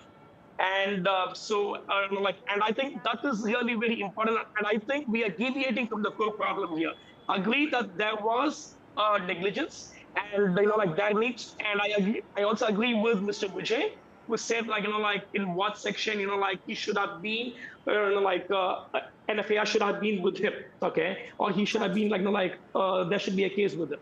But on the other front, right, I think since he's being a bigger star, we are focusing only on the celebrity, and we shouldn't deviate from the core problem. And I think we should focus what the core problem is and how and the lessons learned out of it, and how we ensure that this doesn't happen again in the future, and what are the disaster management plans which we are going to have in place. So that needs to be there. And also, what about the family? So who is going to take care of that, And so if I think, if we just focus on that, that should be good. Right now, because a lot of attention on the family after the Chief Minister pointed out, and I do realize that from the day the child got admitted at the hospital, when there were very, very few visitors, yesterday or day before or in the last few days, we have had dozens of visitors, which is creating its own problems for the hospital as well as for the child in terms of the infections that they carry into the ICU, and also for the patients. But I must reassure everyone that all parties involved here have extended their support to the family and said that they are going to support the family in every possible way, financially at least. But I'm going to go to Kasturi next. Kasturi, in this entire issue, there's been a lot of mix of politics that has snowballed this into something much, much bigger than the accident itself. Of course, it was a very, very tragic and unfortunate event that happened. You have been at the intersection of politics and films as well. Do you believe this is unavoidable when something like this happens, for the opposition parties to make their stance clear in this issue, and for the government to then come forward and start justifying their actions, all that in a sense also muddling up the entire issue in the court of law? No, there have been many other controversies in Andhra and Telangana, even nationwide, Uma, and many a time the government has shut it down. And I'm not talking about this particular instance. I'm saying we have seen many, many instances where people don't say a word about burning problems. Opposition cried itself hoarse over Manipur, and the government maintained a stoic silence about it. In Telangana itself, there is a burning problem of narcotic drugs being sold at even schools. And this particular commissioner himself used to be in charge of busting those narcotic peddlers. So there have been times when this has been questioned, and the government says the law is taking its course, the police are taking its action, the government will not interfere. There has been a spate of food poisoning happening in Telangana, and the government has chosen not to comment on it. So it's very, very unusual when the Chief Minister of a state goes for a 1-hour tirade against an individual in his state, blaming him squarely, belittling him, denigrating, generalizing people from the film industry, giving interviews when a matter is sub judice. These are all very peculiar. And now it has, so it's not Kasturi, being I must also point out here, while you are talking about the Chief Minister talking inside the State Assembly, Kasturi, I must point out, because we do not have a Congress spokesperson, that yes, the debate was initiated by another member, the MIM leader, Mr. Akbaruddin Owaisi, who in fact said that he had heard a particular version. He wanted a clarification from the Chief Minister, after which the clarification or the elaborate kind of a sequence of events that the Chief Minister lined out, while also saying in the same breath that he is conscious that he is the Home Minister and the Chief Minister, and what he says could have an influence on the investigation as well. I'm also going to bring in Shravan Dasuju into the debate now. You're a Briara spokesperson.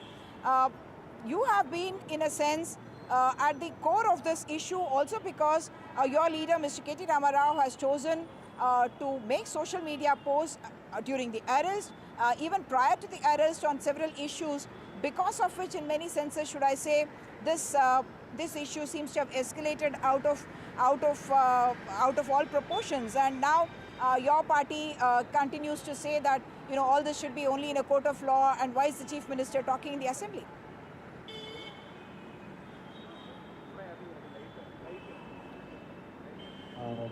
Uma, I think I wish the conversation that the discourse that has happened in this show is heard by Mr. Revant Reddy, and then probably would have gained some wisdom from the conversation of Vijay and Senior Advocate Mr. Ravichandra and the other gentlemen and the lady who spoke. This, unfortunately, there is a very blatant negligence of the government in terms of not being able to conduct a screening of a small show in a small club. It's a blatant negligence and incompetence that they could not provide the comes, number one. Number two is there is a very serious manipulative intention of the government to gain the undue advantage, victimizing one individual called Mr. Allu Arjun, ignoring to extend empathic support to Ms. Rati and to Mr. Teja. Even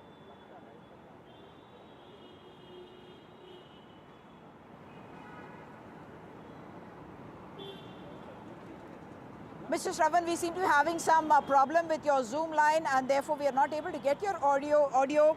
I'm going to go across to Ravichandra again just to ask this question, that at a time when now there is an investigation ongoing and it is going to go to the court of law, it's already in the court of law, and yet you hear these voices, political parties commenting on it, you have the government itself commenting on it, the police speaking about it, and the actor as well, who is an accused in this particular case. How does this complicate it inside the court of law? Can they really remain immune to what happens outside? I would hope that the judge hearing the bail whenever it comes next is immune. I think systemically they are trained to keep away from most of these voices. Human as we are, sometimes some kind of pressure does work somewhere in your psyche, but I'm sure she will eschew it all and hear the matter on its merits. To me, it's such an open and shut case. It is such an open and shut case that in case the judge tomorrow comes to a conclusion otherwise, I'm inclined to believe that pressure has begun to work. Otherwise, when you're saying an open and shut case, what do you mean by that? I mean that in a case of this kind, he necessarily needs to get bail. He's called, he's come, he's cooperating with the matter. He's not a flight risk person. It's not anybody's case that he planned the killing. So everything is pointing against him except negligence. The worst scenario. So what Vijay pointed out in terms of the sections of law seem to be a little inappropriate. He seems to have done his homework and come. I believe that the worst scenario would be negligence, culpable homicide, none of which would require him to be in jail pending prosecution, pending investigation. And how much judges, the prosecution and the lawyer who's arguing the case, the lawyer arguing the case is an extremely accomplished lawyer, Mr. Niranjan Reddy. We have a very, very, very committed public prosecutor in Palli Nageshwar. And we have a perfect judge in Justice Sridevi. Let's see if it works out as it should. Okay. So I will just go back to Mr. Shravan to complete the point you were talking about. Mr. Shravan. You know, this government has been completely failure in terms of not being able to provide appropriate security measures at the theatre so that there is no stampede, number one. That's an absolute incompetency, number one. Number two, in order to cover up their failure of not being able to provide the security, they are only victimizing and targeting that Allu Arjun is the only sole responsible person here. Just as if at all Arjun is responsible, whether it is negligence or whether it is any other section that is applicable to him, they are also equally applicable to Mr. Revant Reddy, the Home Minister, or to the police, number two. Number three is that they are not only showing their manipulative intent, but they are misleading his entire legal discourse also. On the floor of the assembly, when the matter is subjudized, almost for about 1 hour, 1.5 hours, Revant Reddy has the audacity to make mudsling and insult and make all kinds of allegations against Mr. Allu Arjun. The other thing is, we are all talking about the letter submitted by Sandhya Theatre to the police and the police rejecting. You know, on 4th, the Stampede incident happened. On 11th, Arjun got the bail from the court. And on the day of the legal proceedings in the court, the police never produced this handwritten letter to the court. They have not produced. They only produced after Arjun got the bail. I must point out here, Mr. Dasuju, that Mr. Shravan, I must point out to you that while you are suggesting that the letter of denial of permission to the Sandhya Theatre management had not surfaced in the public domain earlier, but I do understand that it was submitted as a court document. But I would reckon that there has been some gap in the communication strategy of the police, it would appear, because of which that letter that was not put forth in the first. Uma, I am very sorry about it. I think Senior Advocate Ravi is there, Ravichandarji is there. In fact, I have watched the entire court proceedings where Mr. Niranjan Reddy and the public prosecutor were arguing. The judge has very categorically asked, do you have any evidence to present to the court where you have rejected the permission to Allu Arjun? They said that they have not produced any document. Now they are misleading.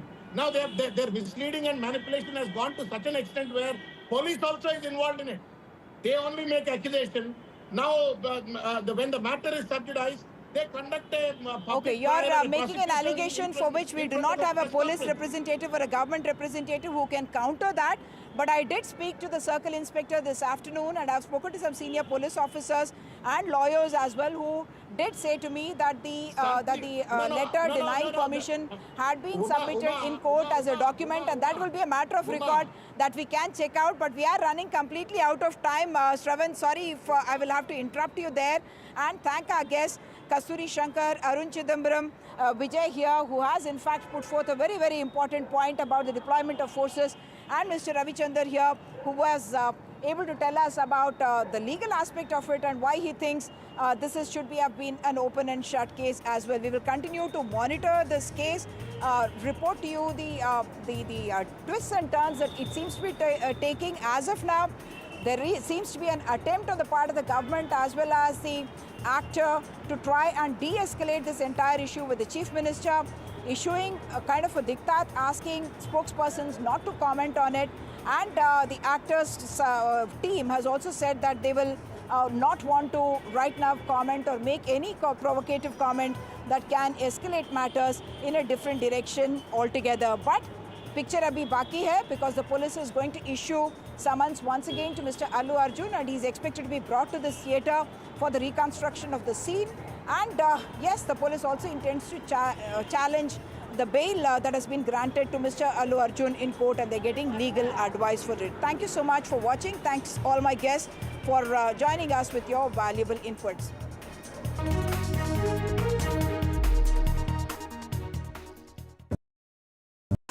NDTV shines with 38 prestigious wins at the News Television Awards 2024.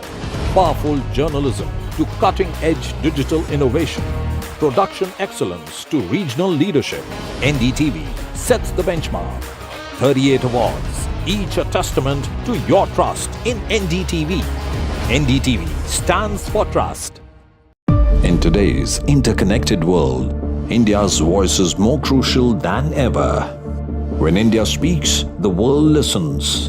At NDTV World, we are that voice, bringing you intelligent and insightful news from India and beyond.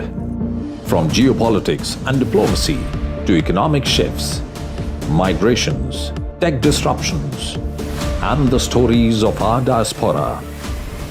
We cover the news that shapes our global future. NDTV World, your new home for global news is here. I've been reporting on all issues, big and small, from Andhra Pradesh, Telangana, rest of South India, bringing you all the action, all that you need to know, all that you want to know. The energy of Maximum City is infectious. I bring in that energy in our news coverage from financial capital Mumbai. Covering from the southernmost part of India over the last 23 years, I bring in-depth and 360-degree coverage from the Dravidian heartland. The land of Mishti is also known for its bitter politics. I have seen much water flow under the Howrah Howrah Bridge, covering Bengal in all its vivid colors.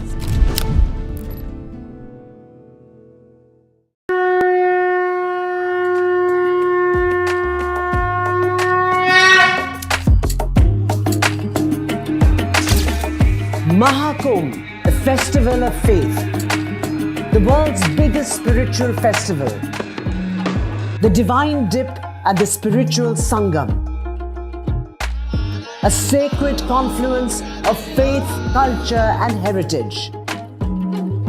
NDTV's mega coverage of the Mega Fest. NDTV at Mahakumbh 2025.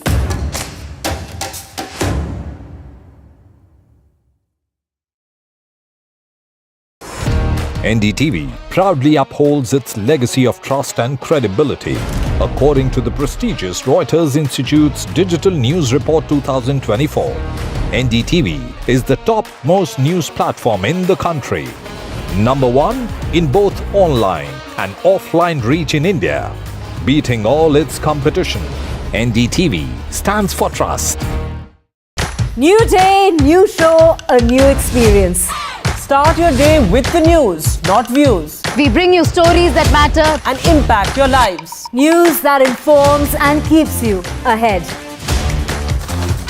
from Maximum City, Mumbai, to the seat of governance, Delhi.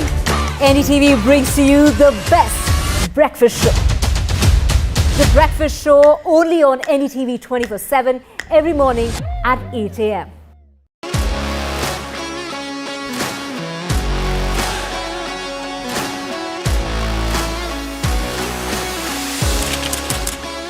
We are able to maintain the democratic fabric and the democratic system.